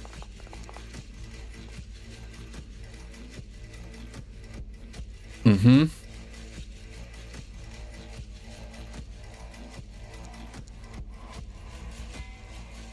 Okay. You will So lose. do I get to choose? Yeah. Okay, please. so we have intelligence 2, wits 3, resolve 3. So we'll lose 1 of wits and 1 of resolve and just go 2 all the way down, if that's cool. Yeah.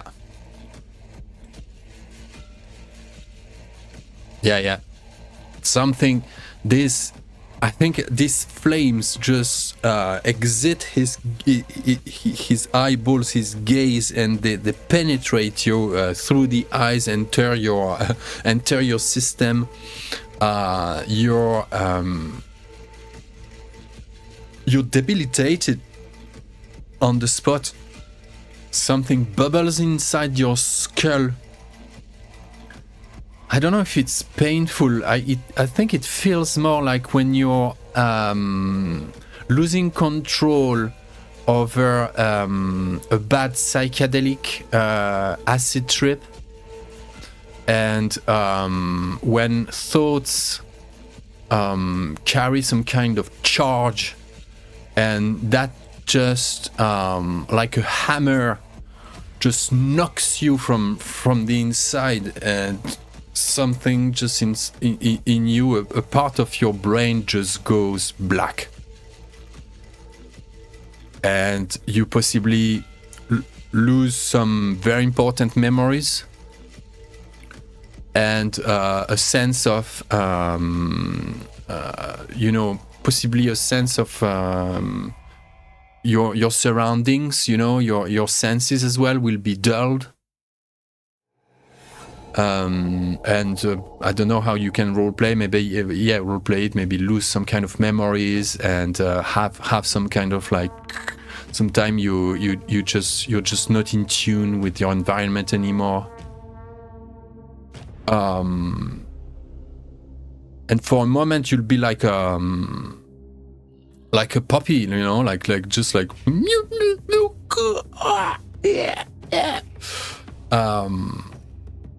But you won't lose the next round.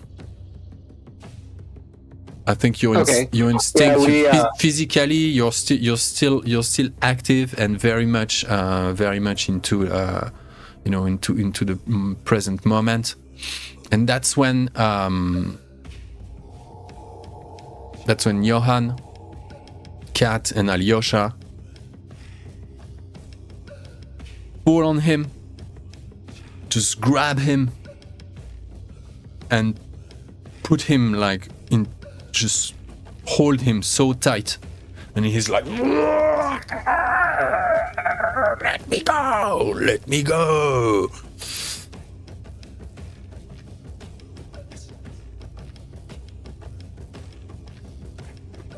What do you do? Taking into account what you've just suffered and. Yeah, so I kind of imagined that the interpersonal growth that he was kind of starting to go with, like we don't need to be a kid anymore, we're growing up, that kind of regresses a little bit, and we'll go back to the first fight he ever got in, and there was things on my page that I had decided when certain things happen, that's when I'll frenzy, and that mental attack is what does it. So yeah, Lukas loses it. We'll voluntarily go to frenzy and just start eating the guy, just ripping him apart like that Fomorite Stasi way back in the day. Awesome. gruesome.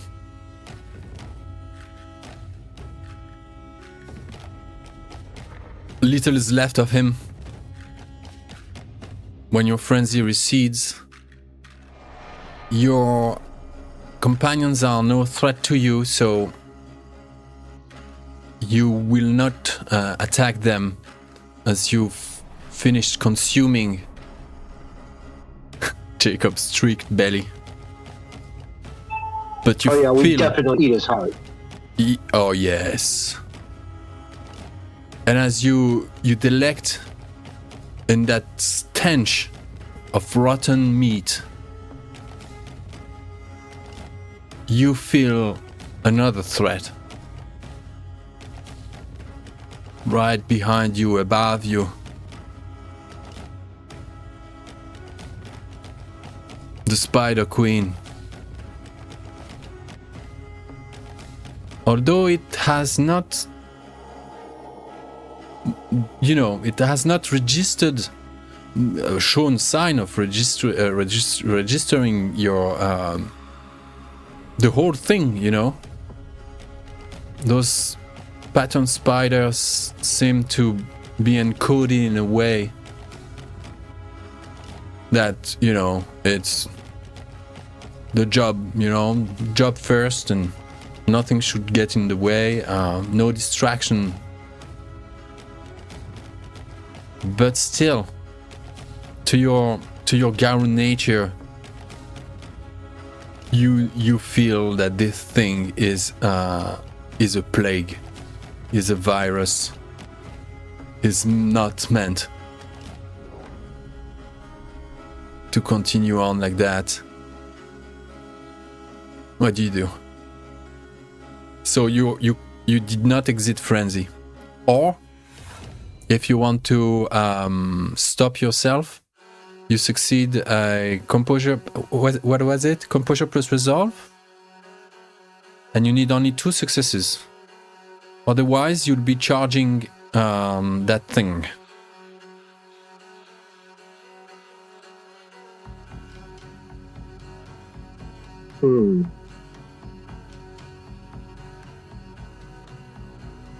No. We're not going to exit frenzy. We will charge the spider. But as we do, we're going to call out to Rat. Rat, help me drive this from the heart of the Cairn. Reclaim your place with us, free from this web, and dive in. Okay. We'll end the scene there. We'll come back to you. I take good note of your appeal to the spirits, your patron spirits.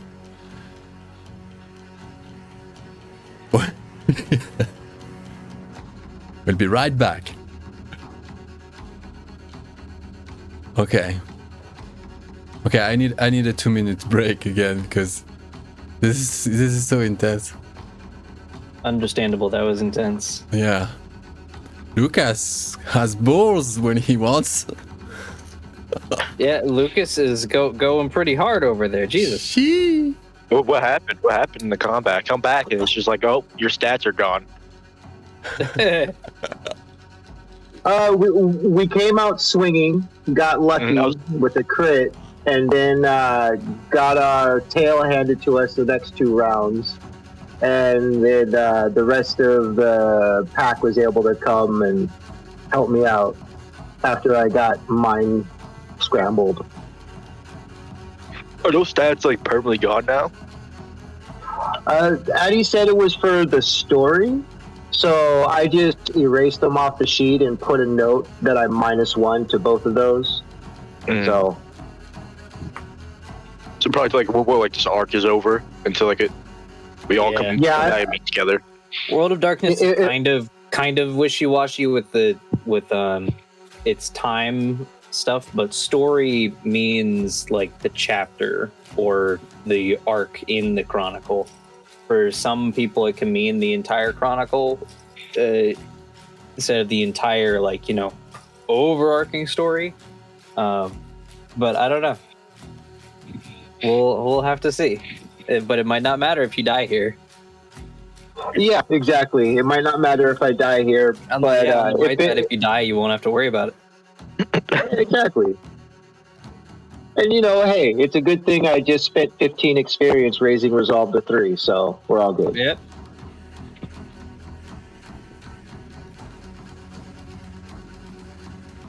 Depending on how much XP we get, I don't know if I want to save it or do I want to get a stare down gift. That one's useful. Everyone's doing it to you. Everyone. It seems like everyone and their grandma is stare down. The only stipulation is that it can't be used in combat. Mm-hmm. So it's more useful in avoiding combat. Or just, Yeah, actually, dominating. One of the gifts I was looking at that would probably be very good for you, Michael, was Spirit of the Fray. Yeah, I did see that while I was looking. Yeah. Was that 5 though, or is that a 4? I believe that's a 5. I'm not sure though. I'd have to look at the book. A 5 what? A Spirit of the Fray gift. It's a renown 4. Not 4. Oh, I could get that. Yeah, I could. Or don't. Oh, man, I want that. I want more mental stats. I want more resolve. It's the dichotomy. It's choices. Mm-hmm. Yeah, I was in that fight. I was like, okay, so if I run out of willpower, that's when I'll frenzy. And then he mind whammies me, and I lose a box of willpower. Which and I'm like, okay, well, let's go. We'll just check quickly with Mike. What's Alek doing before jumping to Viktor.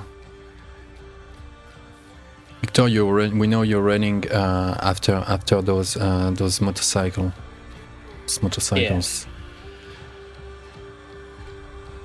Yeah. First off, quick howl at the moon.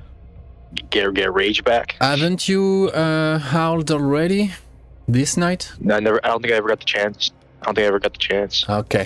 Okay, fair enough. Yeah, brilliant. So you have unless somebody remembers me doing it, then I just don't remember doing it at all. No, that's good. So I remember that Lukas has. Yeah. Okay, cool. Altown fire claps. And definitely, just it starts to walk. I think he's just gonna inspire all around ignore him. Like he's like ignore him and go immediately up to. Oh my God! Bringer of Light is that his name? Yeah. Bringer of Light. He's gonna do like claps his forearms and be like, I knew we were right when we invited you to join. We're brothers. We're brothers now. Brothers to the end. You're a good man, but your ways are peculiar. You're a great man.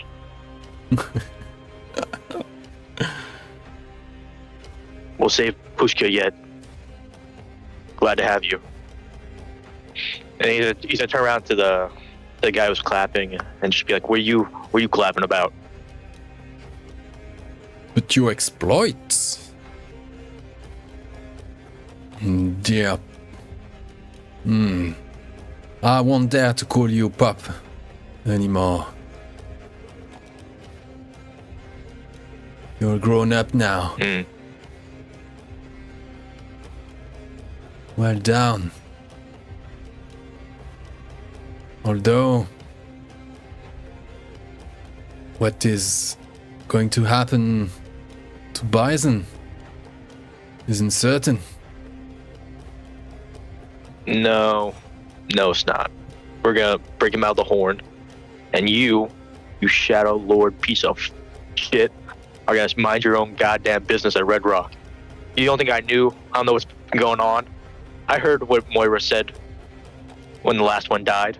I know what you two did. And you're lucky me and my buddy here don't give you the same treatment. You stay out Pushka's way. No more plots, no more anything. This force does not belong to one person. It belongs to all Garou. No, off you go. Be the man. Be the Garou. Be the beast. Go show them. Off you go. You're coming with us. You think I'm leaving you behind? Get moving.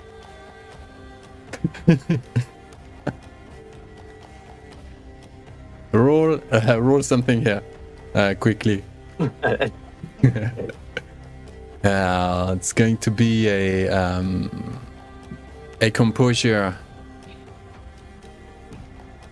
composure leader. Leadership. Yeah, it's a leadership. Yeah, composure leadership. Composure. I get +1, guys. Yeah. I don't get my minus from Galabro, do I? No, not between Garou and that. +1. Oh shit, that work? How many? 3 successes. No. I mean, I'll be fair with you. You need 7. You need 7. 7? Yeah. Damn. Well, I mean, I would have to crit. If you get 3 more successes with one of them being a crit, then you could there's get still it. a chance. But how's your willpower looking? I'm halfway spent. Okay. I have a total of 4. So I have 2 left. I don't know why I'm giving you a word problem. Depends. Willpower. Depends on how important it is to you that you dominate this guy. He seems like he's. I want to dominate him. I just know he's gonna do some shit with these bodies if I leave him here. I think worst case scenario, he'll think you're cute and adorable by telling him what to do. Worst case scenario is me and my boy here. we laid a pause on him. That's worst case scenario for him. Hey, Lukas just ate a guy. That's cannibalism. That's way worse than a little bit of murder. Look, this is not happening. Yeah. I know I failed. Yeah. I'm coming. Right behind you, and he walks towards what's left of Moira's body.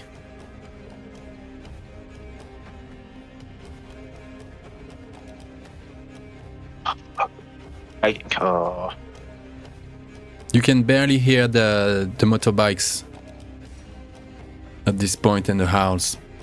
They took off, and they can possibly be now at more than 200-300 meters. I know what to do. Yagle, you stay here, watch him, and then me and Bringer of Light will head out. Whatever you say, bro. You with me? I thought you just ordered Bringer of Light to keep an eye on Altar on Fire. No, Yagle, my spirit companion. Ah, Yagle. Okay. Yagle growls. The fuck? Don't do that to me. and you take off. Doesn't do anything. Then we'll shift his spell. Mm-hmm.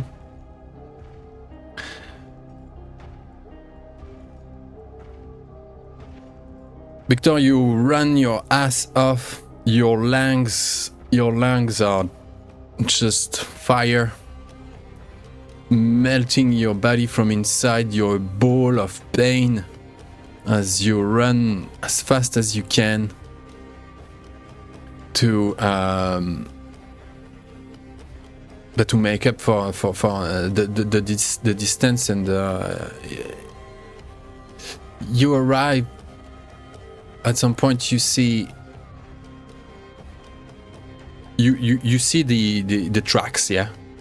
You can see plainly it's full moon, but it's the forest and stuff. But you reckon there was three bikes, and it's no problem tracking them down. Just the troughs of those bikes across the forest is too easy to follow. Plus the scent of another 6 Garou who've left behind, like hormonal, indicators and whatnot. And you're still behind. They may be somewhat, don't know, 75 meters ahead still. Tongue of the Wild and Zachary in Hispo form had taken the lead, but they were stopped, and they were like 50, possibly 75 meters before you, but they were struck and stopped in their in the middle of a clearing. There's this sort of like alley, kind of like a well-trodden sort of like alley between the trees that runs along the lake shore, kind of like the shore itself. The ledges, you feel that you're going up and up, and the ledge of the lake shore is getting higher. So expect the lake now to be at least 10 meters below the ledge, yeah? The ledge itself is, I don't know, 30, 40 meters to your right, and you are rushing north, following that sort of like well-trodden path, destroyed by the bikes on top of it, and another 6 Hispo rushing. But the 3 of you are stopped. You arrive, you see the 2 Hispos, like, and they howl. They howl, and you know that this is not this is the howl of pain, of death, of acknowledging Garou death. And you look up to where their gaze is pointed at, and you see how many of them?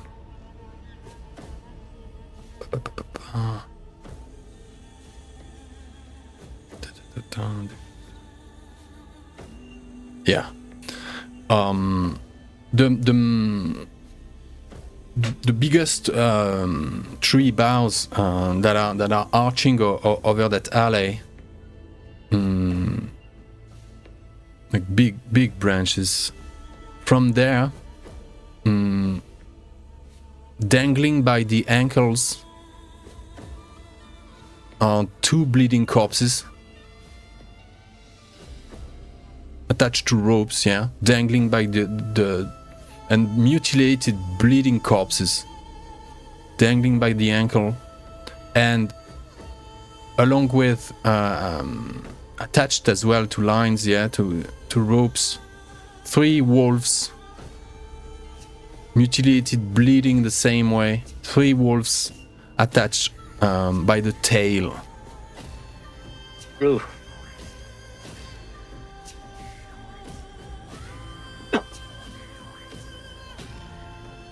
Okay. I think I stop and gasp. Do I recognize any of them? Are these strangers or people from the Sept that I know?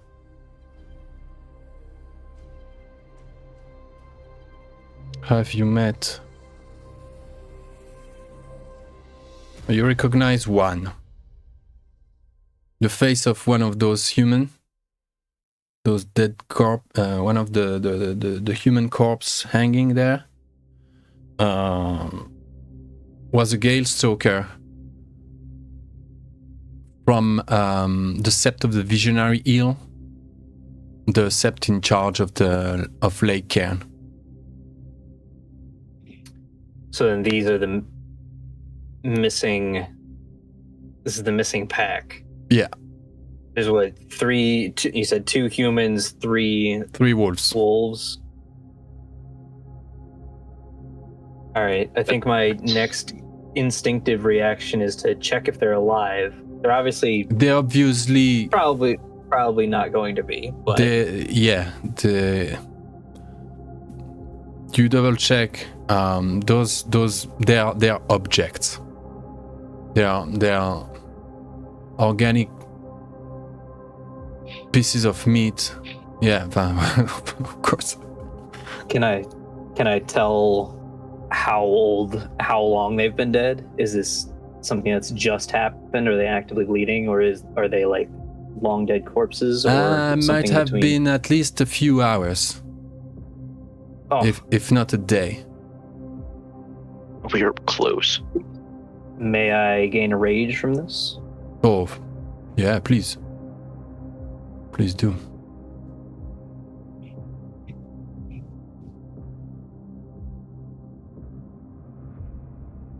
And 100 meters forward, you still hear the wolves in pursuit of the bikers.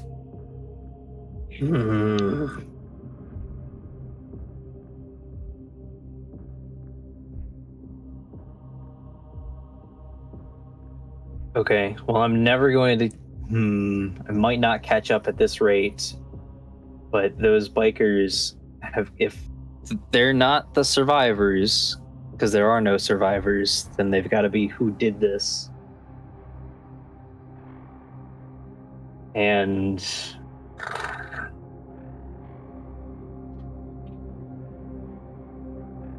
do you remember if I've howled tonight? I don't think you have. I don't think you have either. It's I don't think you did. It's a hard thing to keep track of. Yeah, because I think we arrived at the dam. They already started moving towards the main building we're getting shot at, and then we went around back, and then we were already in combat. Yeah, I went through the recording going. to this morning, and I don't recall that. So you can howl on top of that, and that would be only fitting. How many bodies were there again? Two men, total? 2 men, 3 wolves. 2 men, 3 wolves. That's 5. That means there's 4 unaccounted for that we don't know where they're at.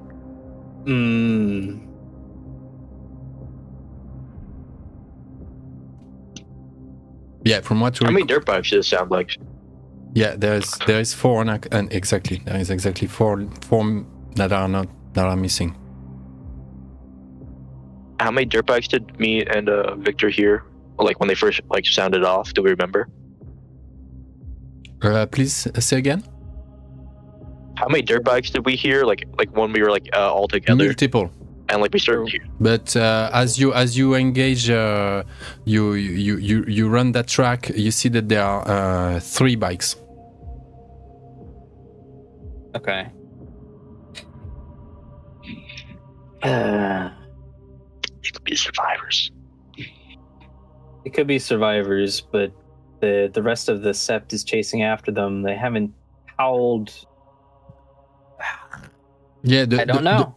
The howl, the scent, the hormones hanging in the air, and the vibe of those howls, of those chasing, just reeks of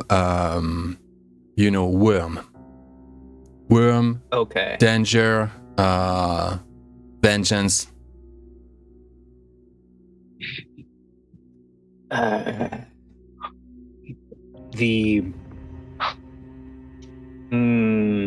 Here we go. Oh. All right. The survivors could have fallen to the worm. Victor is the struggling pacifist character.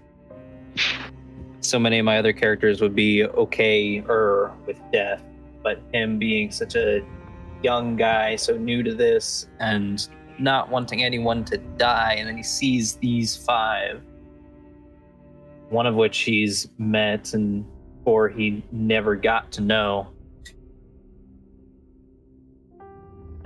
I'm going to attempt Krynos because I don't think I'm ever going to catch up otherwise, and these 3 Worm need to suffer for what they've done. Wouldn't his pop?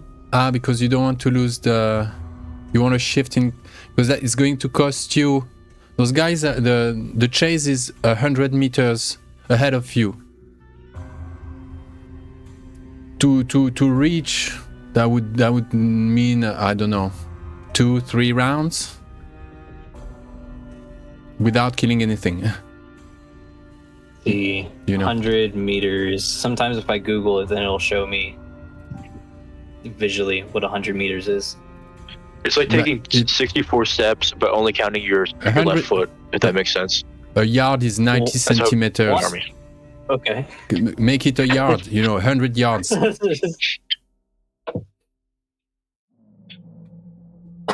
Yeah, it's basically a football field. That's how they taught us in the army. Like 64 steps, like only counting your left. Every other, that's 100 meters. Huh. Okay. That's about. So would that be like a 1 round, or how many seconds do you need to run that when you're in Krynos? Possibly 1 round. Professional athletes can do it in like 8 seconds or 10 seconds. Yeah. Okay, so I want to. Either way, I'm gonna need Krynos, and Krynos might help me get there faster. I'm gonna go ahead and take the safe route and howl first, howling in mourning and rage and condemnation for those that have done this. And let's see, I don't have, just checking, I have Moon Thrall. Okay, not Quicken. So just you howling. 2 rage. 3rd rage. No, just the 1. And then Krynos.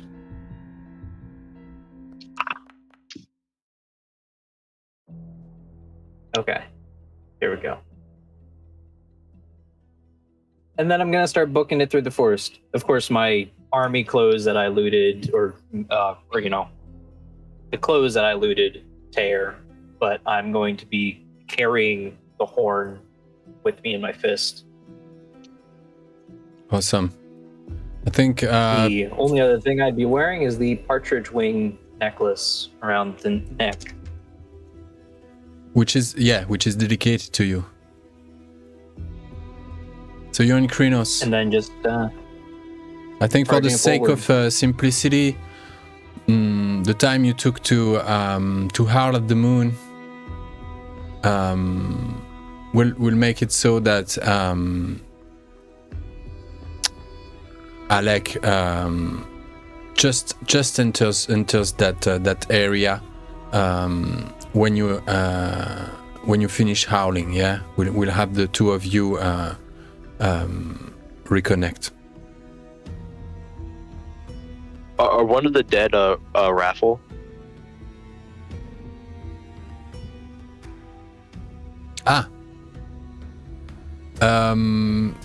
Roll. Roll. Oh no. Roll wits awareness. Need a roll? Yeah, wits awareness. Those bodies are mutilated, upside down.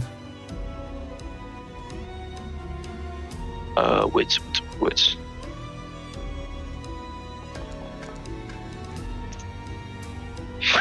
1 success is enough. No. Oh. No. My Silver Fang homie, he's still alive. Yeah. Maybe. Yeah. He's not part of them. I found a new recruit for the Sept, if he's still alive. Yeah. So like I guess why I enter the scene and sees all the dead bodies and what happened? You sorry, you're in what form? Hispo. You're in So Hispo. like primal tongue. Your body is has just shapeshifted to Krynos. Possibly for a reason, you know. Yes. So you come in seeing Viktor shifting from having just howled, shifting from Glabro to just full on Krynos. The only things he manages to roar are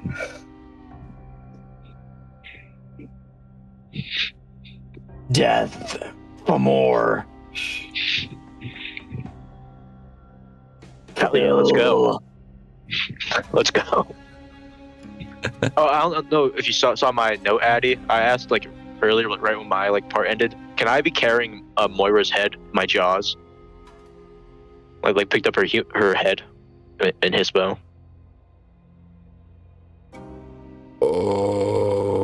Okay. It's fine. I think yeah, it's fine. I think the other guy, Altanfire, will be like looking, but where is her head? Fucking bloody, you know, because Did I misplace it? What happened? yeah, I think he was looking to sort of like clean behind it. That's fine. You have Moira's head. She was born. Give me a sec. What was she born? Lupus. She was born lupus, yeah. So you have a wolf's head, Moira's wolf's head, in your in your mouth. Guys, what do you do? So I'm following Viktor. Okay. For the first time. Let Viktor take the lead. Okay, let's see if you can make up the distance. Both of you roll Dex stamina, Dex athletics. Dex. Dexterity. Gosh darn it, I'm not rolling bad. Or I'm rolling very bad. Do you want me to do -2 for shifting this round? No, we're good.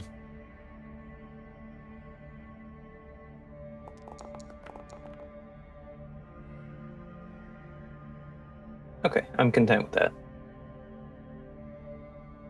I like you're a few meters behind Viktor and Krynos. You've never seen Viktor just given so much power and just the thing. You realize that I don't know. You realize what you want. It's your head, but it's proof that well, this beastman is an actual beast. And the speed, the gait of that run is he's actually outpacing you, and you're in Hispo. You're supposed to be the fastest running thing on Earth. I don't know if you can compete with a gepard, but you know. And Viktor is killing it. He just beat. He just like wouldn't know Viktor had it in him. Rawr.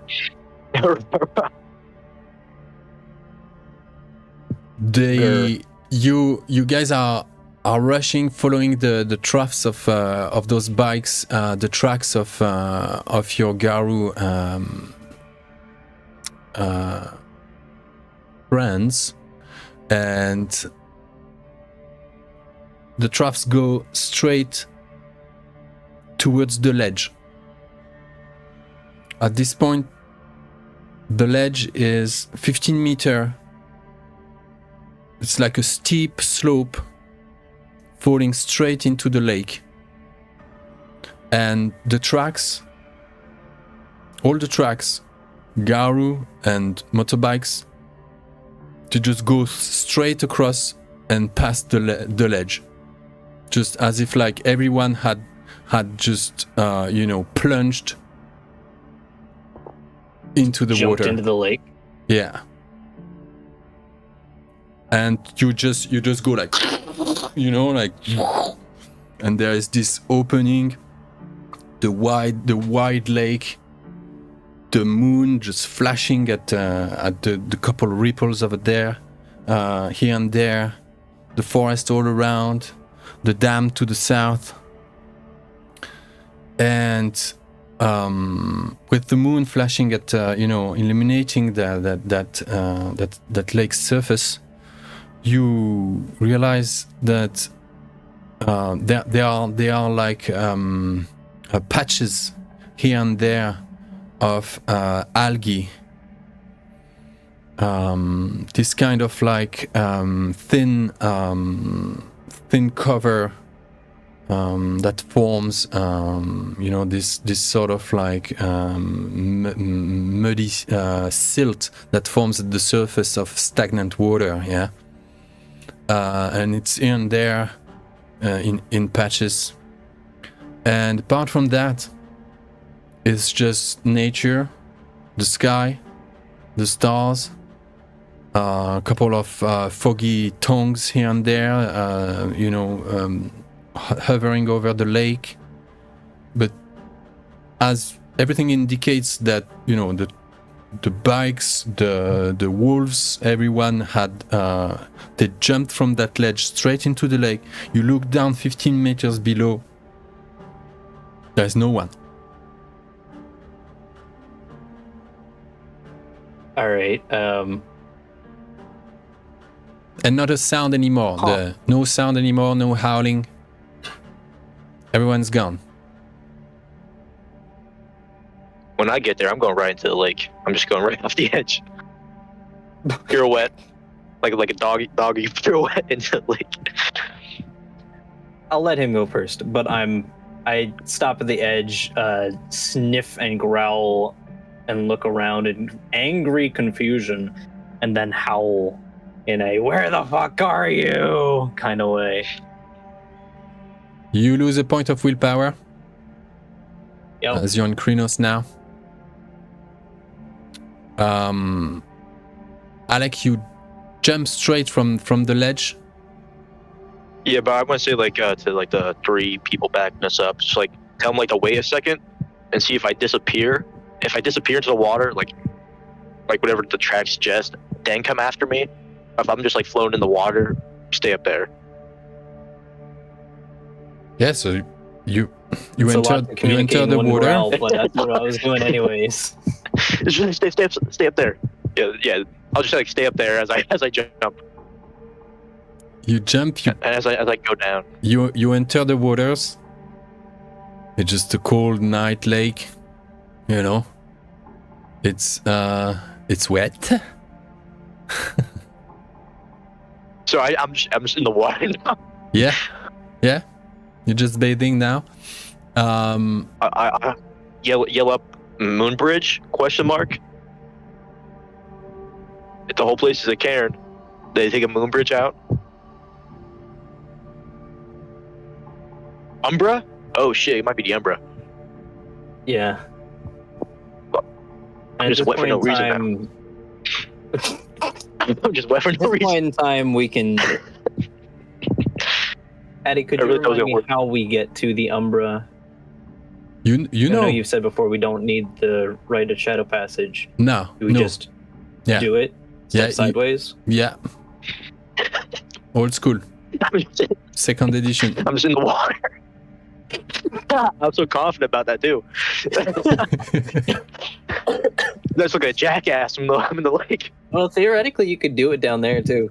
Yeah, I know, but it's gonna be awkward. I'm gonna show up in the Umbra. They're gonna be fighting. They're like, "Why are you wet?" They might be down there. They might be. They might. They went off the ledge and into the Umbra. They may have fallen down there, and that surface of the water might be the battleground now. Yeah. Thinking of that, I'm gonna drop Moira's head and be like, "That was a bad idea from the start," and I'll sidestep. Okay, so into the Umbra. you do your best to look at your reflection in the water, right below your your level.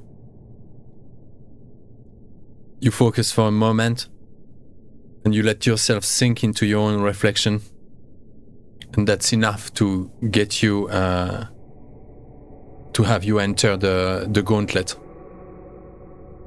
And it's not going to be a pleasant one. Do I know if because the horn isn't dedicated to me?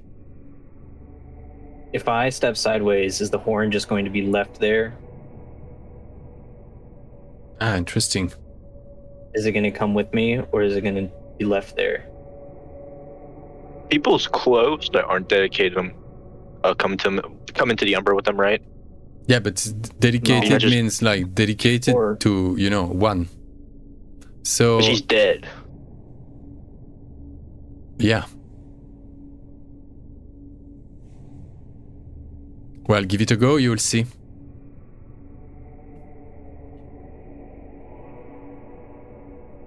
You might want to do, because you already tried to have a reading of that thing. You met Bison. You're Bison's guardian. There is a connection, yeah.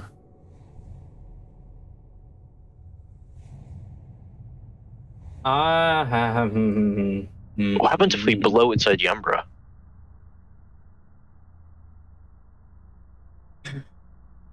He just like be free if we blow it inside the Umbra. This might be incredibly stupid.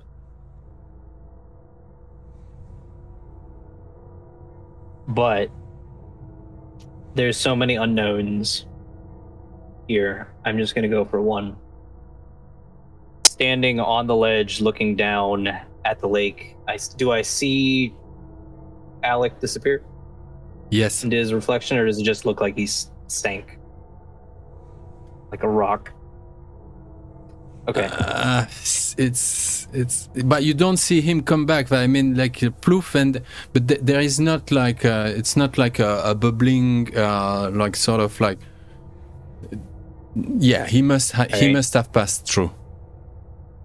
I'm not waiting long enough to. I don't want to wait long enough for it to cause me more willpower damage.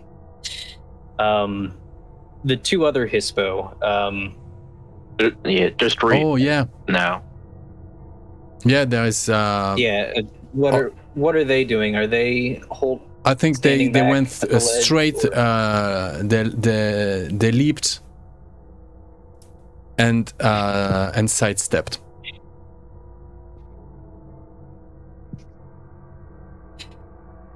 As in, like there is no splash. They just go, and they go through the surface without a splash. So this might be stupid, but I'm not going to risk the horn not stepping sideways with me and getting left here in this worm-tainted place to possibly get taken by more.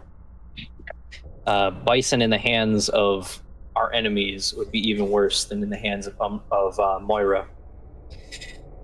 I don't know if all this is being worked through in Victor's head or if he's just... No, you know what? I think he does hesitate because he's a hesitating kind of guy. So I'll go ahead and take a willpower damage. Oh no. For fairness' sake, because he's hesitating there. But he takes the horn in both hands. After the howl of where the fuck are you, and then seeing Hispo jump off the cliff on either side like lemmings off a cliff, he grabs the horn with both hands from the larger opening of it, and I want to pull it apart.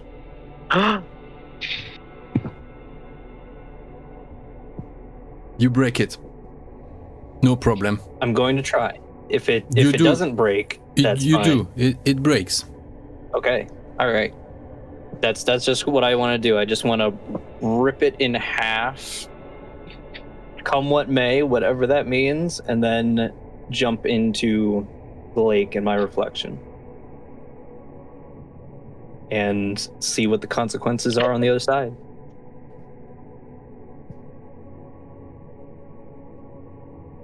We thought Lukas was gonna die, but then it's just us two. Oh, we might die too. We might. Oh, everyone dies. Elena comes back. It's just her. Yeah, hi Elena, we're making all new characters. All her friends are dead. All right. You break the horn. You jump in the water, following your buddies. Everyone is going through similarly painful to the gauntlet they found at the heart of the forest. Guys, roll willpower against a 5. Roll willpower. That's how we did with Lukas. You rolled willpower, didn't we? Yeah, that's what we decided, because we don't have Gnosis in this edition. Yeah. Hey, twins.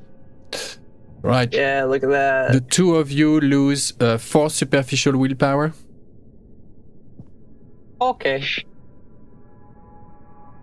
Ow. You go through the thickest, slimy petrol stuff,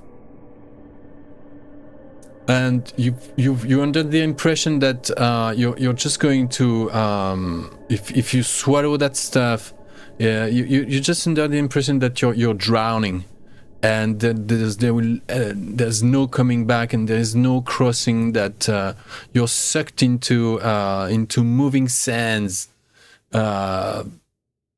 It's atrocious,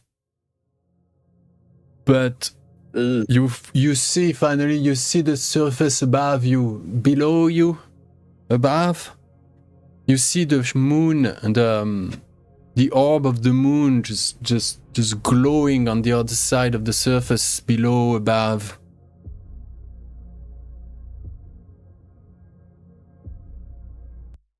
And your head finally just like pierces through the lake surface, and you find yourself standing on water on the other side.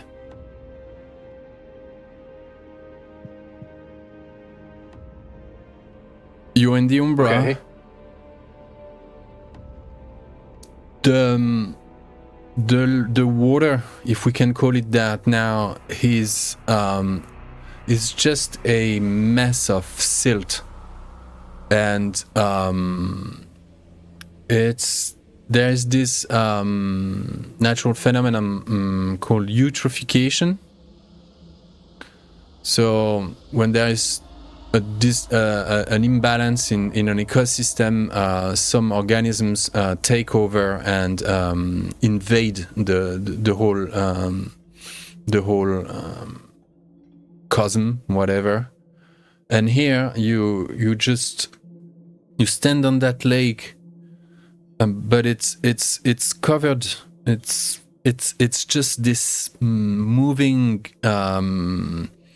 silt. It's alive. It's bubbling. It's sort of like tries to move around you. It's this surreal virus that has taken over the whole of the lake. All around the lake shores is a dead forest. To the right, you see the most atrociously horrible, disgusting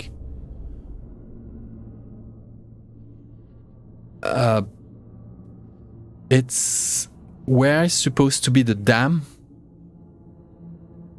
You see a it's like a fortress, the wall of a fortress. It looks very middle-agey, weirdly. but it's made of chitinous carapaces. It's at a fair distance, but it's alive. The thing is half mineral, half organic, and the surface of it is trebling and wobbling, and you sort of at this distance you can't see what it's made of and what is happening. But it seems that there is some kind of like pull towards that fortress wall made of chitinous carapaces, and it's way higher than in reality. Yeah. Well, shit. In front of you and a bit to the left, opposite to the dam, you see 6 wolves running after motorbikes. So those motorbikes must have been dedicated. Motorbikes are just giving everything they have, and there's this in their wake, you know, there's this splash of silt, and they form these 3 troughs across this disgusting silt. They're still pursued by the 6 hippos. But something rises further than them, to your left and opposite the dam. The lake starts to bubble. And churn and just roils and boil to an extent that it's the dimensions are just scale of it is just beyond, as if something like a spaceship or, you know, something was just emerging from the waters, yeah, and piercing and taking the water, the silt with it, and something rises from the water.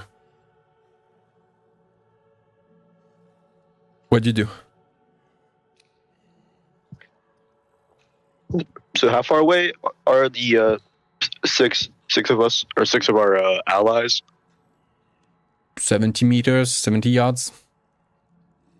And how far away are they from the rising mass, and how far are we from the rising mass? I think the mass is double the distance. So the mass could be rising like 150 meters away from you. The chase is happening midway, and the dam is like 150 meters to you, in the opposite direction. I think we have to break the dam.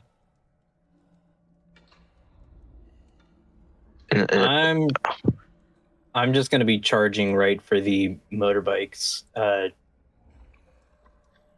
Wait, Victor, no! And as he goes, like, oh, this is what that feels like. Exactly. No, wait, calm down.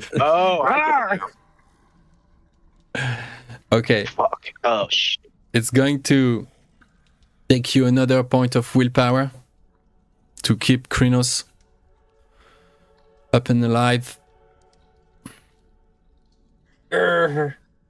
And okay. The bikes are splitting. One goes straight and sort of like sidles skirts that mounting emerging mountain of stuff that is rushing up.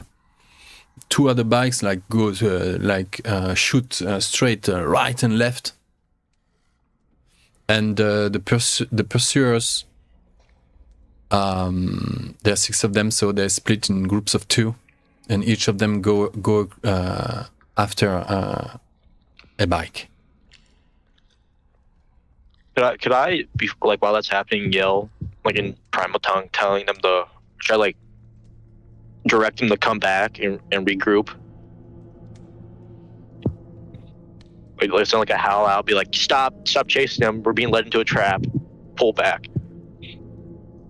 Okay, it's gonna be very, very difficult. I think they've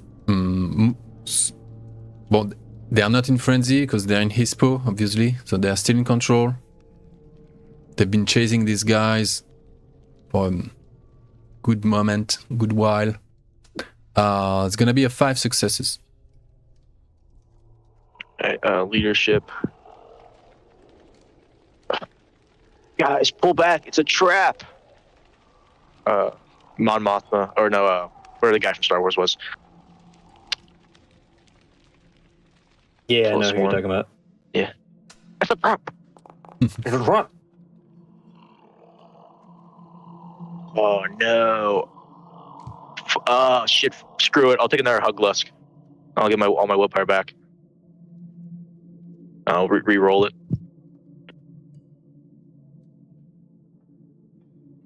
Shit, the gauntlet killed you, yeah. Get my willpower back. You son of a bitch. Hold on. There you go. Stop it. Ah, love do it. it. Right. Love it. Yes. 2 Housekeeping in one session. Nice. These results are so important. Oh, Shortest gosh. lived Garou in. Oh, brutal. A brutal won't help here. What you needed is definition, is clarity of intent, and what you get is a Housekeeping boosted brutal result. Oh no. What Yeah, do, that's what what do I you wanted. do? What do you say in instead of commanding?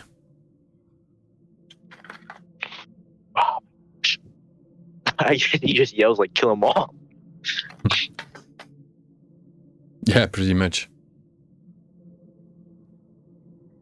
But on top of that, that Housekeeping, like, slits in through your your fibers, and it's something else. Like, you feel a relief. You feel that rage is freedom. You feel that letting go, and just abandoning yourself to fury is the way, and that nothing, no one has the right to stop that purity. You feel that this is the fuel. This is what will save the world. And anything standing in your way, undead, spiritual, organic, Garou, human, doesn't matter. Viktor, you're rushing after the. You see the bike splits, but that thing, that boiling mountain rushing up is now taking shape, and it's like one limb after another, like this kind of like a neck uncoils, some kind of like head appendage just uncoils, another arm, another limb forms, like with dripping silt and just everything reeks of atomic radiation. Yeah, everything reeks of heavy metal and disgraceful chemical. And that Colossus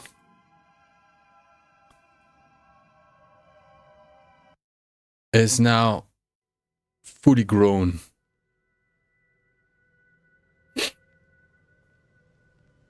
And towering over the entire lake. It's possibly at least 50, 75 meters high. Limbs are extend to 100 meters long. It has no gaze, no mouth. It's just this mountain of filth, this incarnation of pollution, radiation, corruption. And it is, colossal. Thanks, I hate it. Well, shit. You got it. Don't worry. And is this still very, very far away from me?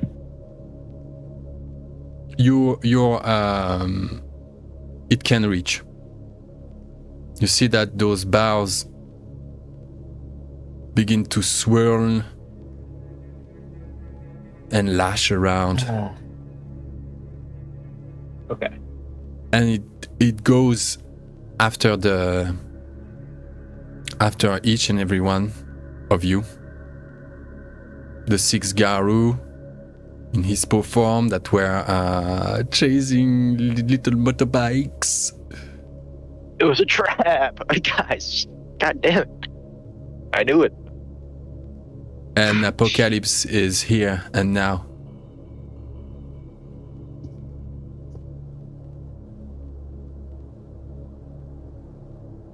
And the horn was broken.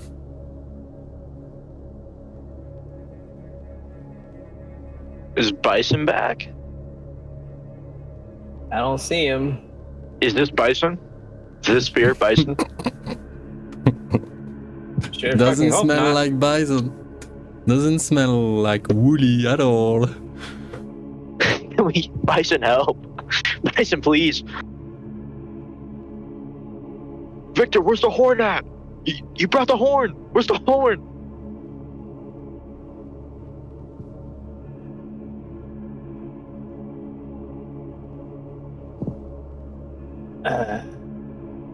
I broke it. Why did you break it? Oh god, this is what it feels like to be on the other end. No! Oh god. We're so fucked. Well, We were actually fucked. Everyone roll dex.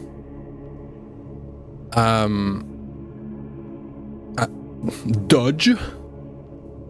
What? Athletics. Brawl. If you want to try have a bite. Can I shift into Krynos then? Yeah.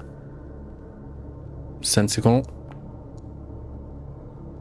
Oh, friggin' Raging Strike. Invite him back.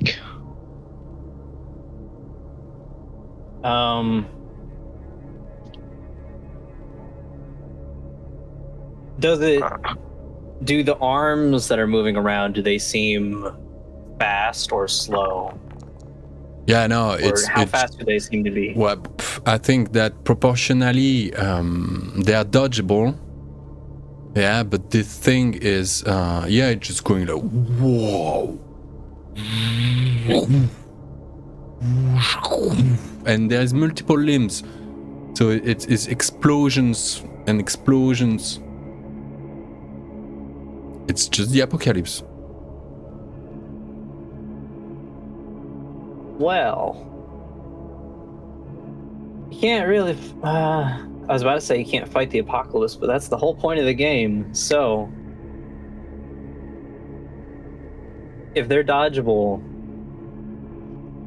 then I'm going to rush towards one of the arms, and I'm going to try Hair's Leap and attempt to jump onto it. Class. I think, okay. We've got Alex roll. We'll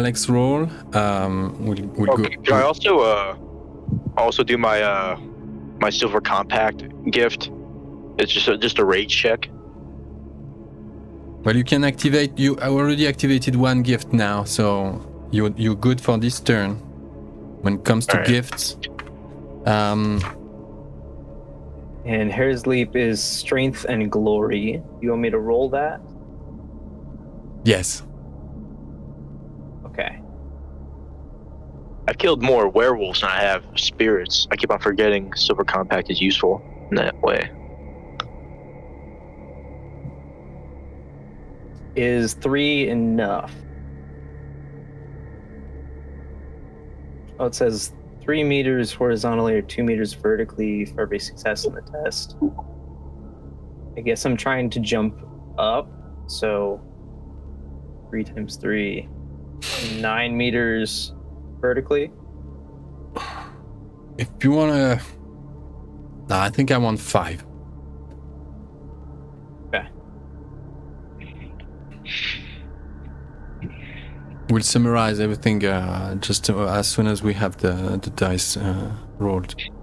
5. Okay. Tentacles are flying left and right. It's hard to keep track of what's happening beyond your.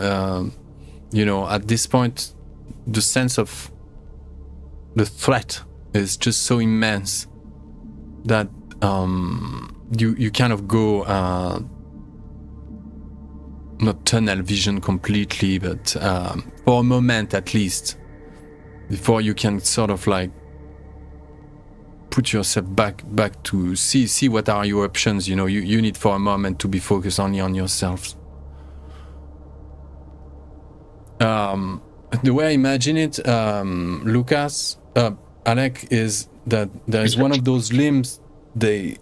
It just slams you straight in, and it pushes you under the surface, and you grab onto it and just try to rack and tear whatever substance that is.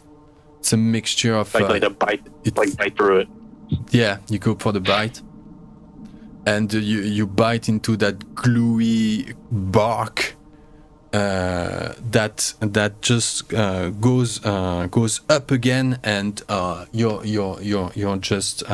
attached to it, and try to tear some of it. You rolled how many? 9. You rolled 9. If 9 does not hit, I'm gonna suggest we pull back, Victor. This battle's lost. We pull back with survivors that we can. I definitely above table. I think this is a fight we're supposed to run from, but in character, Victor is at his wit's end, about to frenzy. So that's 9. 3 plus so difficulty 6. 3 successes plus 1 for the bite. -3 for the armor. Takes 1 damage. Oh, I think you just you need to I don't know,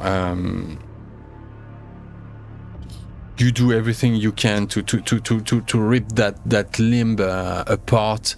It's I think it's that wide. It's like nearly a meter 50, 2 meters wide or more. Some of them limbs are even bigger. And you get caught and thrown back onto the silt, ripping away some of its substance. Another limb is falling towards you, Victor.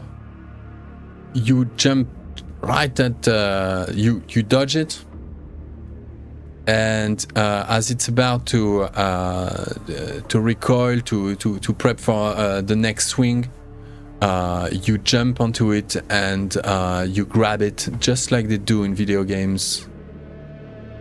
Yeah. Rar. Where are you headed?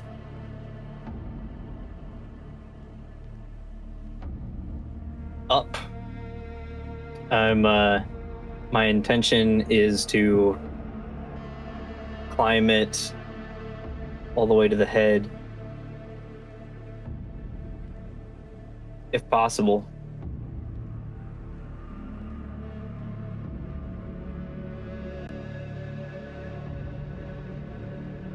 And my character is not built for combat, so this is going to be fun, but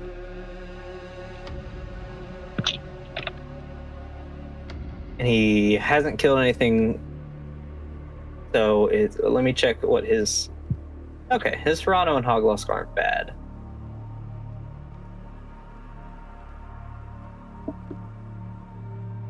We still have our 3 allies behind us.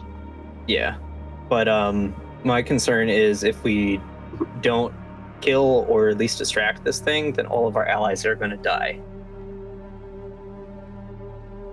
I was able to take a hit and win. As you're being thrown to the side,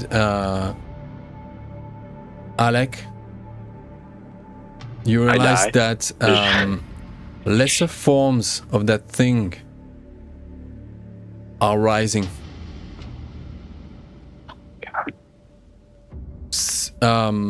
Like single tentacular being, you know, single tentacle, sort of like similar monsters, but much smaller in size, like only 5 meters high. They just you know, lash around, and most of your allies are being caught by those lesser Drattosi. Yeah, there's a name for this. Oh no. A bane of pollution. Mm-hmm. If I didn't fail that leadership, I would just told us all to come back. We would have left the Umbra, and we just would blew up the friggin' dam. A little bit of domestic terrorism never hurt anybody. We're gonna die. Pushka's gonna lose most of his werewolves tonight. Viktor, you're climbing. Well, you're climbing that appendage. You do your best to hold on as it keeps swinging and swinging. Roll dex athleticism.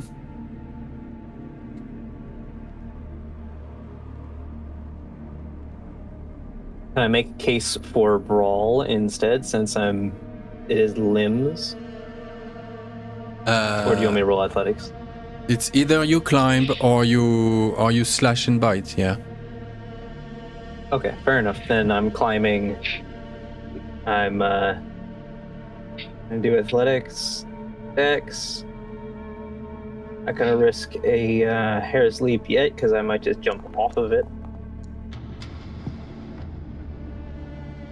You hold on to it and keep climbing. Right. And we'll cut the scene here, and that will be it for you today. Okay. Whew, intense. Shit. Yeah, I understand how hopeless it feels now. Like, actually, like, this feels hopeless. This actually just feels like I'm about to do nothing at all. The sucky part here is that Moira was probably right. Well, you didn't break you broke the horn. We could use it. Well, at that rate, we could have just let Moira use it. We had to interrupt her. Because you know better. You know better. You've been here for 2 months. Oh God. Oh God. Robert, I'll take 2 and I'll be right back, and we can go for as long as you want. All right. It's a very lore accurate experience of being a werewolf. I think the odds are like most of the werewolves in Pushka do die tonight. Probably. But 4 are already dead. 2 no, yeah. 2 died, and then I killed 4 died tonight already. We found 5 more dead that were killed at least like a day ago. So 9, oh my god. That's like a quarter of the population is dead already. Hmm. And we're split up. We're not all together, even the ones that are still here. All 3, 9, all 11 of us are still alive. From a strategic standpoint, we are not winning this fight. Yes. Logically, we are fine. Logic. I have to try to get you though. I have to try to pull you off of it, and then we could try to get our heart wardens and our children of Gaia and whoever else we can out. And then oh god, what do we even do when we get out? That's assuming we can get out. If we have willpower left, we could maybe get out. Maybe. Can we blow up the astral dam while still in the Umbra? Possibly. I mean, it seems to be a fortress or a living creature of some kind, so that might be worth killing and attacking. Especially if it's the source of the power.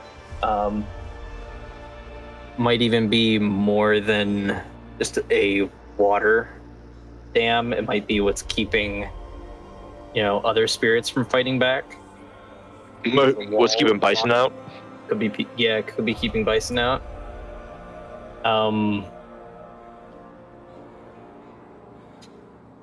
That's what I might do. But I don't know. We don't have explosives with us in the Umbra. But I think that might be my strategy for next session. I might leave the Umbra. I might leave you here, and I might try to destroy the dam on the other side. Yeah, or I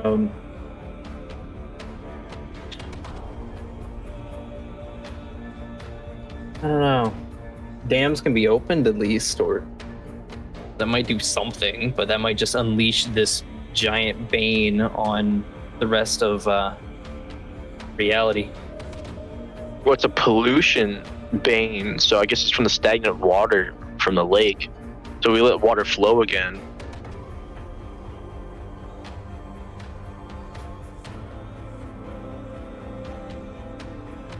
And where's the 4 survivors at? Or at least 4 unaccounted for? I don't know. Oh, so many questions. I mean, they might have died in the Umbra.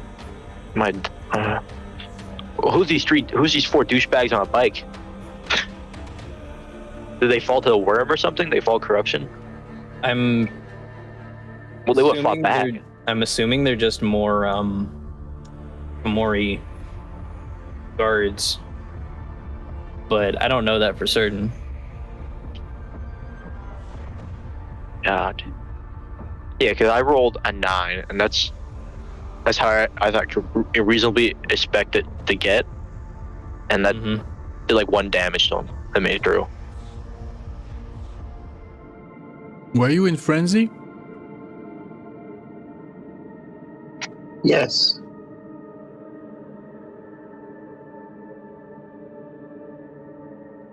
Alright, let's go. Your body lifts up from the ground.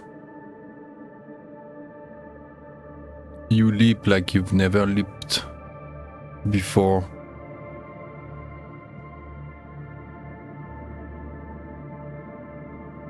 And there is that web, that network, razor sharp threads.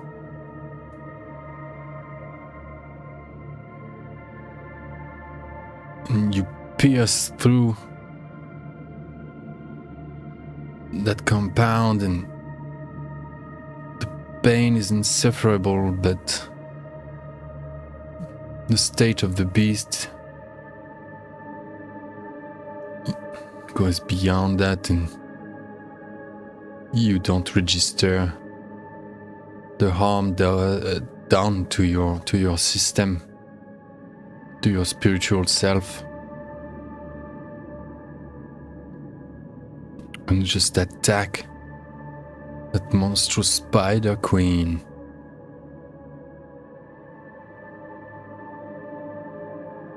As you fly like a meteor through the webbing, there's one thing that just catches everyone's attention. Alyosha, Kat, and Johan, and yours. Like there is this sudden as the heart beats once, and only once, just like in your fucking dream back in Berlin.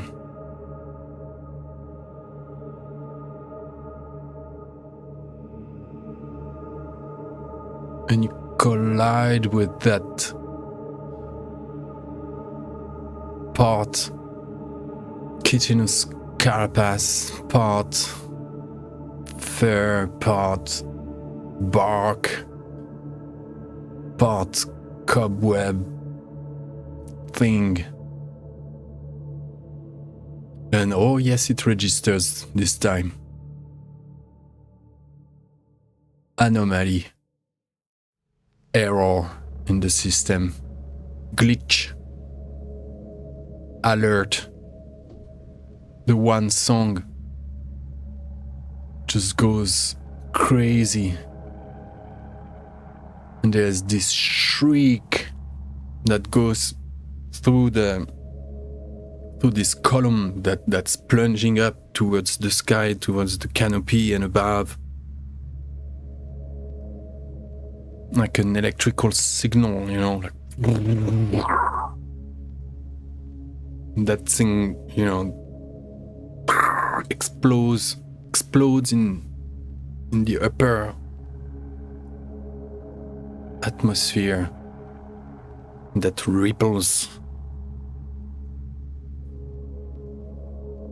and you plant your fangs and your claws into that monster that now reveals its distorted and elongated fangs, its glorious mouth. Roll strength roll. We have no more willpower, so that's it. And you can't, I don't think you can use anyway willpower in frenzy. I think there's this rule. That's right. That's why I decided if I'm out of willpower, I was going to frenzy.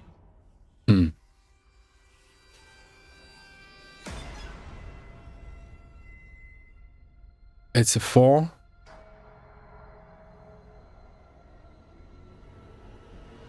It's just enough to inflict it with either 3 superficial or 1 aggravated. Oh. Yeah, I'm right. What's it gonna be? So 3 superficial would mean it receives 2.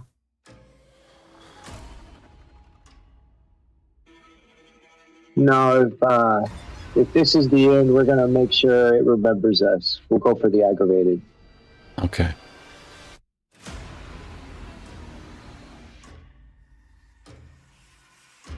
Noted.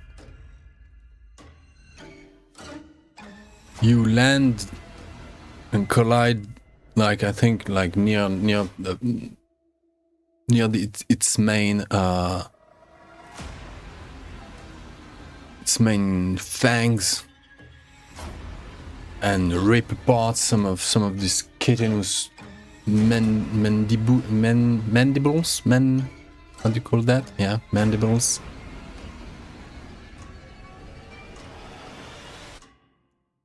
plethora of limbs start to wrap themselves around you. This from those limbs explode like hundreds of micro needles, and it's hugging you, and the thing suddenly like, and you're like the whole of you like goes, you know, you're pierced in multiple parts of your body.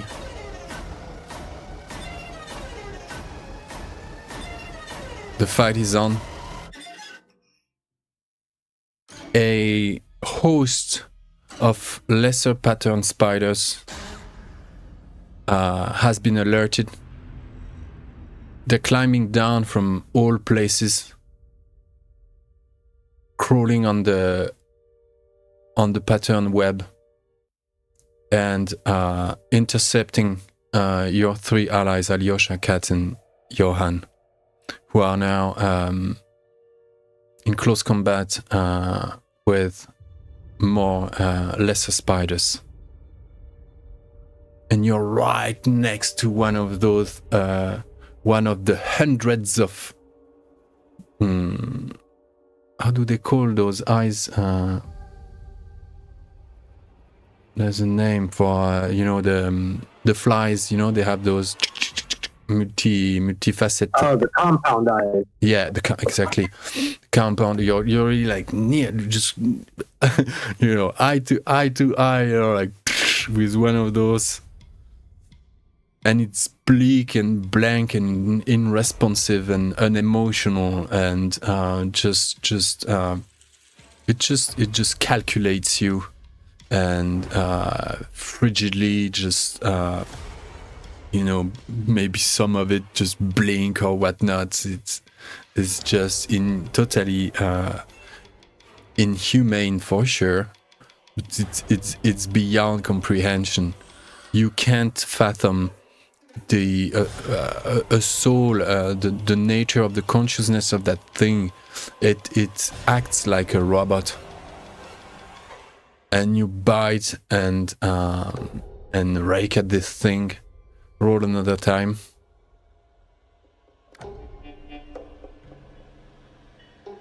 All the while, the single thought going through Lucas's mind is just keep at it long enough for Rat to show up.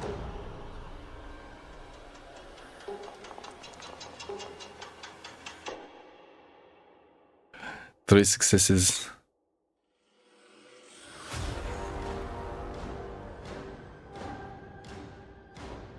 All right.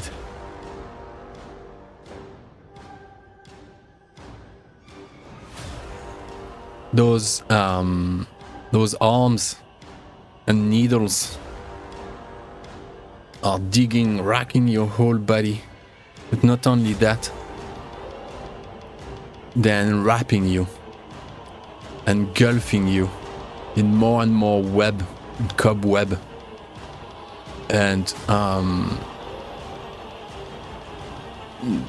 step by step you will be in fact fighting for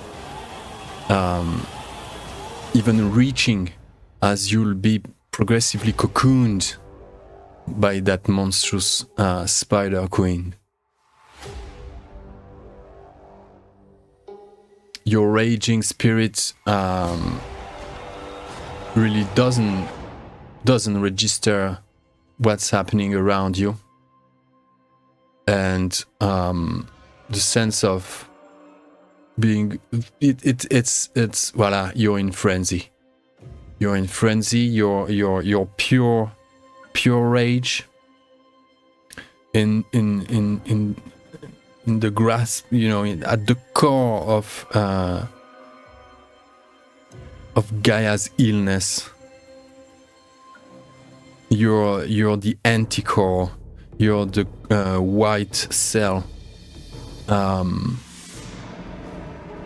doing what it's meant to do, and there is no reasoning, no reflective thought. the call of your patron spirit is everything. You become a chanting paragon of of Gaia.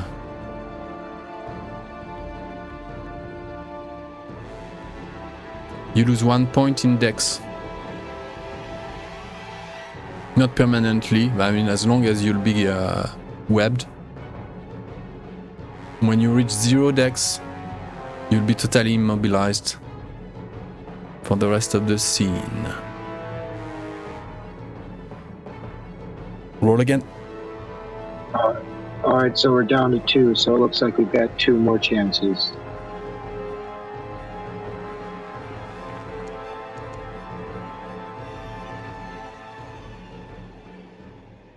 That's not bad. That's 3 plus 4.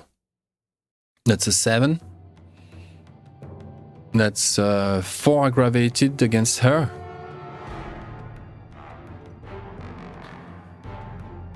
Bits of it are ripped apart. At some point you even sever one of its limb. It's mounted with an elongated claw at the end. You pierce its compound eyes with it. Rip some of it with your other arm. Your hinder legs are just racking into it. You're now standing on the green heart that beat once.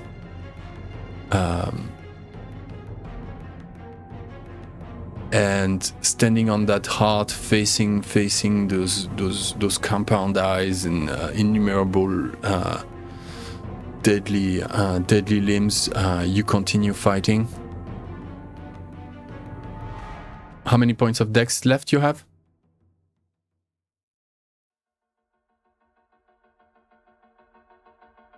This will be one last point of dex. No, you lost 1, so you had 2. Okay, yeah, you lose another 1, so you're at 1 dex. 1 dex. Yep. You roll again. 3. Not enough.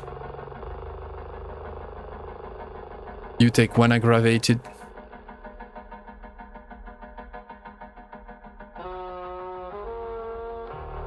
And it's pitiful, but the murder machine of the frenzied Krynos you've become is trapped in a cocoon now. And all you can do is ripping through layers and layers of cobweb. From the outside, no one can see you anymore. You're a ball of cobweb, wrapped and packed and put to the side.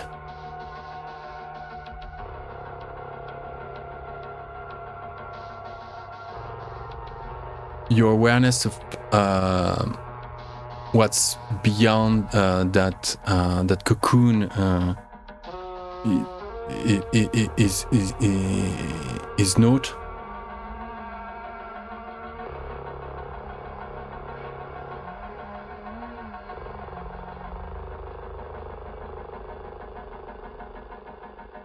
You suffocate.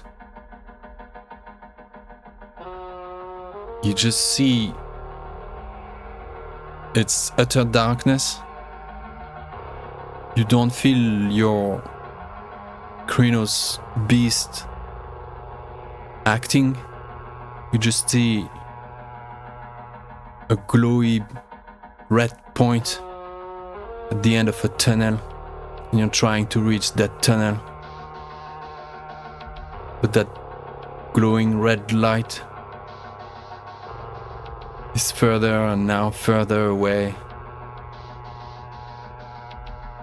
from that ball of rage that you've become. But all of this doesn't matter, because you've now been racked into a range of multiple victims that are stocked and aligned side by side in the matrix of that queen.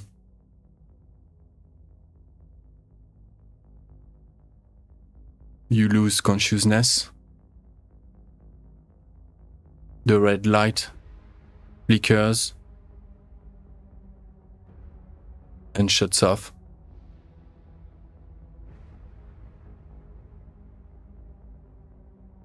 And that's the end of that sensorless nightmare. The rage is gone. The world is gone. It's not even a defeat. You just can't register anything anymore. No memory, no absence, no presence. Oblivion. You're lost to the Weaver.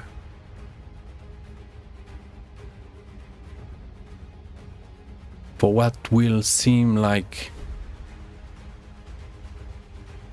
I don't know, when there is no time, is eternity even meaningful?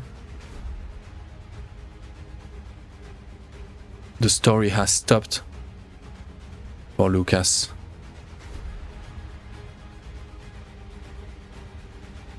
But when will you calm down with that?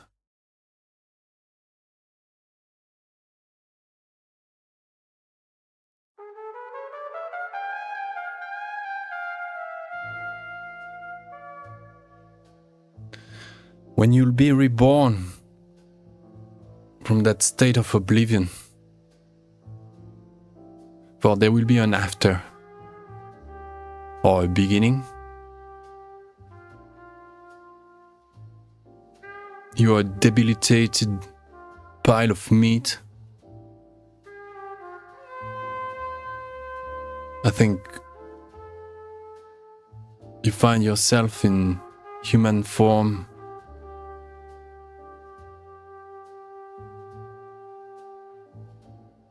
In an absolutely disgusting flesh, skinless state.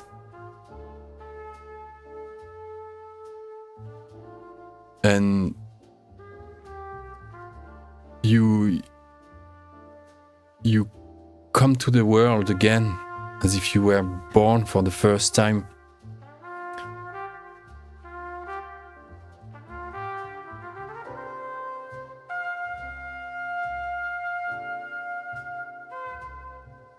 Some memories come back.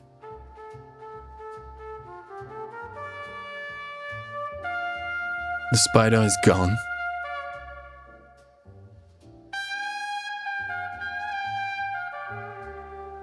The first moving thing you see register is the visage of this naiad girl. And one after another, you register the presence of multiple beings, spiritual beings.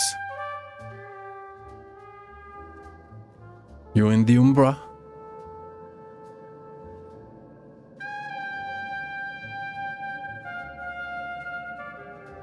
You look around like a newborn baby.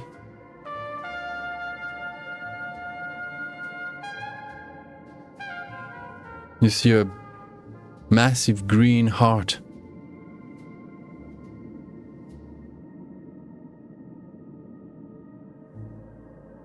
Beating once.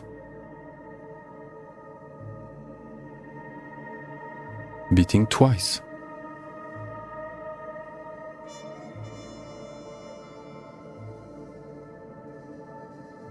And those presences around,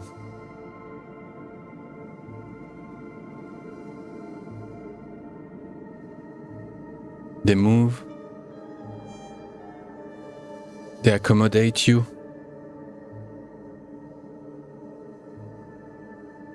There's Alyosha, there's Johan. Cat is missing. You see spirits of rays of sunshine, spirits of ancient laughters, animal spirits, deers, rodents, birds, spirits of shades of peace under the trees.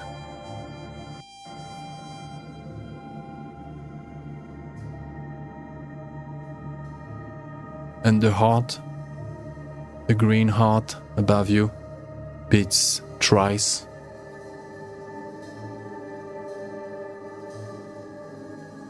And yet another time.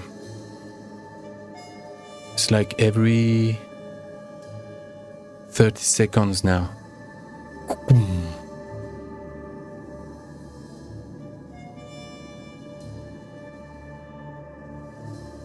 You remember your name, you remember who you are.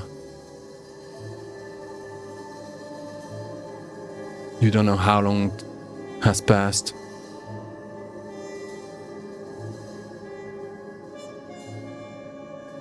And the Naiad girl, the closest face you see, smiling.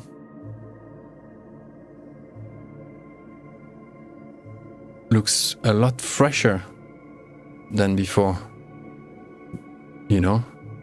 She's not that frozen dead girl from below the waters. She's that carnation of youth in a stream. Water flows, you know, just across her body constantly. She's in these robes, you know, floating. But there is warmth from her coming. What do you do? What do you say?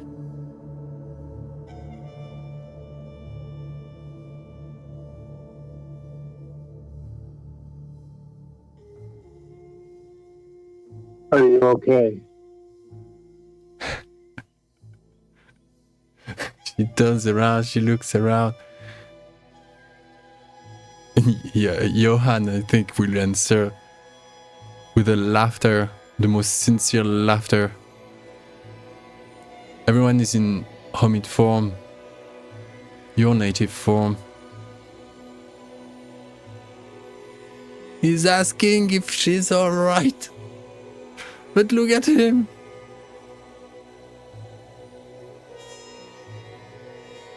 We'll look down. Everything's still attached. Well, your body is in dire shape, huh? Like I said, you don't have skin. But you don't feel pain.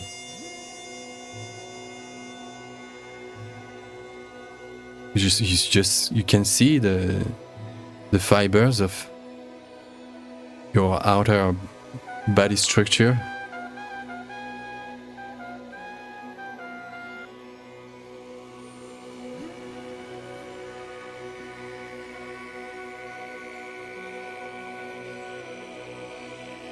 And she goes, "It's you we should ask." The Naiad girl.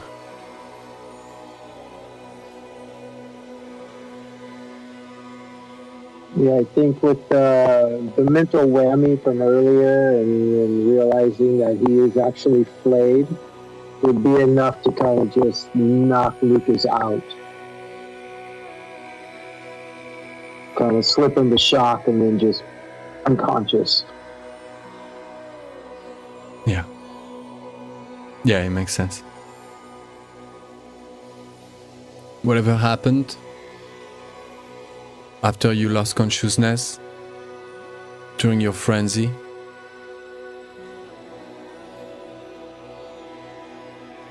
Did your call reach? Did the spirit court intervene?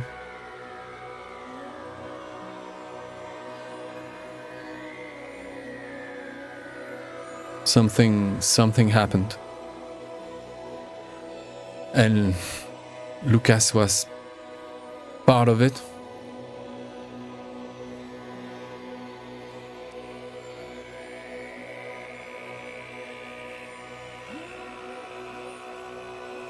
And the last thing you hear before passing out, going to sleep, going for a good old nap, well deserved. The last thing you hear is like the green heart beating yet again.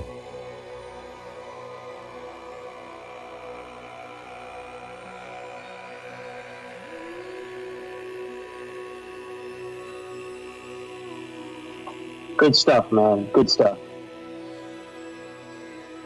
Fuck, this session was crazy. And the open ending at Lake-caern, oops. Yay, we're all going to die, except maybe Lukas. Lukas made it. He made it out. Who is either alive or very dead, I don't know. He's in heaven right now. Yeah, it could be like a Jacob's Ladder thing where I'm just having this memory of like the good ending, but he's actually just sitting there like dead on the ground. Yeah. Wait, who was missing out of Luke's group? Cat? Cat the Ragabash. Oh, she was my favorite. No, Cat the Galliard. He was a Galliard. Oh, even worse. No. Gosh, I would trade Lukas for her, or I trade her. Yeah, I give up Lukas for her any day. Oh my gosh! Wow. No. Yeah. Yeah. Well, that was a great session. Yeah, that was intense. That really immersed me. I felt like I was in the lore there, where how desperate everything felt. Awesome, that's the I best. hate my elders now. The best feedback I could ever wish for. Immersed. Yes. Awesome. If you only knew what's awaiting Alina. Oh God. It's level, huh? Oh God. It's level. It's on this. It's the same. Yeah. Just as intense. Just as intense. Yeah. It's the same shit. Yeah. I hope we don't lose anybody. Just like player characters and NPCs. I hope that cat person isn't dead. Like I haven't like met them all, but like I'm attached to him. I'm attached to him now. Now that he's dead. Oh, she's dead? No. Yeah, that's it. No. Oh gosh. Yeah, that was fun. Thank you. Yeah, thank you all. Yeah, very good. Yeah, awesome. Good stuff. Very good.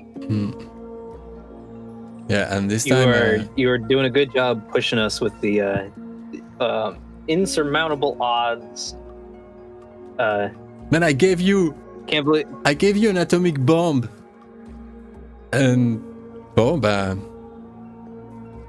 you did what you did, huh? Yep. That was crazy. Just the whole 3 sessions to see this thing unravel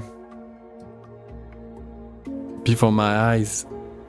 It's like, oh my God. Well, but Bison should be free though, so maybe he'll make an appearance. You know, we'll be like, hey guys, coming in. I would love for that to be the case, but that's not what I sensed. Yeah, I didn't say either. But the heart's beating now. The heart's beating. Maybe he'll be less traumatized from the horn being broken. That's right. Might as well be connected. Maybe. We can hope. We can hope. Say a prayer. Well, Hope the entire population of Puska doesn't get wiped out in one go. I'll have a week Gosh, to who's even to decide. who's even left alive? From your squad. I think we're all still up. But like who just NPC wise from our allies, not our sept mates. Yeah. Just like outside people. A lot of them are dead. They're all dead. Oh god. And it's only 1988. We're supposed to run until 2024. Gosh. I don't know, the rate that we're taking the Harano and Hoglosk. Yeah, so oh my gosh. you all I only have 2 so far. I only have 2 too. Okay, that's good. 2-0. All right, 0-2. That's not so for me. bad then. I've only got the 1 Harano so far, but that might change, considering It's just the willpower stuff. My willpower economy is not good. That leadership role was so crucial, but that brutal just screwed me. I could have saved so many of our population. a part of it too. You're doing a good job of making us feel like we are way out of our depth. Really, really young Garou taking on way too, which is good. That's how it's supposed to feel. Like, yeah, these are big problems. Yeah, we are but that's right. Yeah, children. The Garou condition, especially like the state of affair with Gaia and the worm and the weaver. How to and it's the long defeat. Doesn't mean that it's a succession of defeats, but on the long run, when you do the maths. Yeah, because even if we win this battle at Lake-caern, right? Already, just 8 Garou are dead. 2 of them we killed amongst ourselves. 8 are already dead. 8 are already dead, and maybe 4 are missing, unaccounted for. And that's not counting who we might lose at the battle itself. So like, we won. We got a major victory, but like, what's gonna be next in the next fight? Next time we get a war party together and head out. We just don't have the numbers anymore. Yeah. It's all about pricing, putting value on things, sacrifice, compromises. This game it's not D&D, yeah. Yeah, I'm even thinking about that already. I'm thinking like we had to not fight this fight. I'm already thinking about trying to leave the Umbra, trying to get Viktor back, and then we're gonna retreat. I'm out. Yeah, I'm like, I'll blow up the dam. I'll see if you guys are alive. That's like the only thing we can do. Mm-hmm. Possibly. Yeah. But I rolled a 9, and that's as best as I can reasonably get. It has 3 armor. That 6 it rolled against me might have been just a low roll for it. So like, how are we supposed to kill it? Did you guys see that coming? At the lake? No. I saw the trap coming. Wasn't expecting this. I wasn't expecting a giant monster. But I knew there was a trap. As soon as I saw them split apart and you described something bubbling out, I'm like, oh, this is my Death Star. Yeah. It's terrible. Yeah. A pretty important gift that I am feeling the lack of is just penumbral senses. Ah, man. If I had penumbral senses, I would have been peeking across the Umbra a lot. Yeah. It's a tricky campaign at the start when nobody has penumbral senses. Then you're like, I don't know what's on the other side. We're gonna have to find out firsthand. There's no peeking across the veil. Yeah, yet. the Umbra. Yeah, there's this quite I don't know, steep learning curve. What's with the spirit square? You know, what's going on, and you know, a couple of military turning for Mori. Bon, okay, we can understand sort of, but what are the you know, underlying sort of like forces that with Spider Queen, bon, you learn sooner or later what happened, how she was dispatched. And you also do a great job in making me like hate my elders, like the people I'm supposed to look up to, like the NPCs, and like it makes me like I really understand why Garou Nation fell at this period in time. Just the way the NPCs act. Yeah. I am working it's tricky, quoi, you know. It can't be balanced. It has to be like desperate, but at the same time, yeah, I don't know how far I can push. I'm learning. Yeah. That makes me want as well, like sort of like on a side note too. That makes me want to run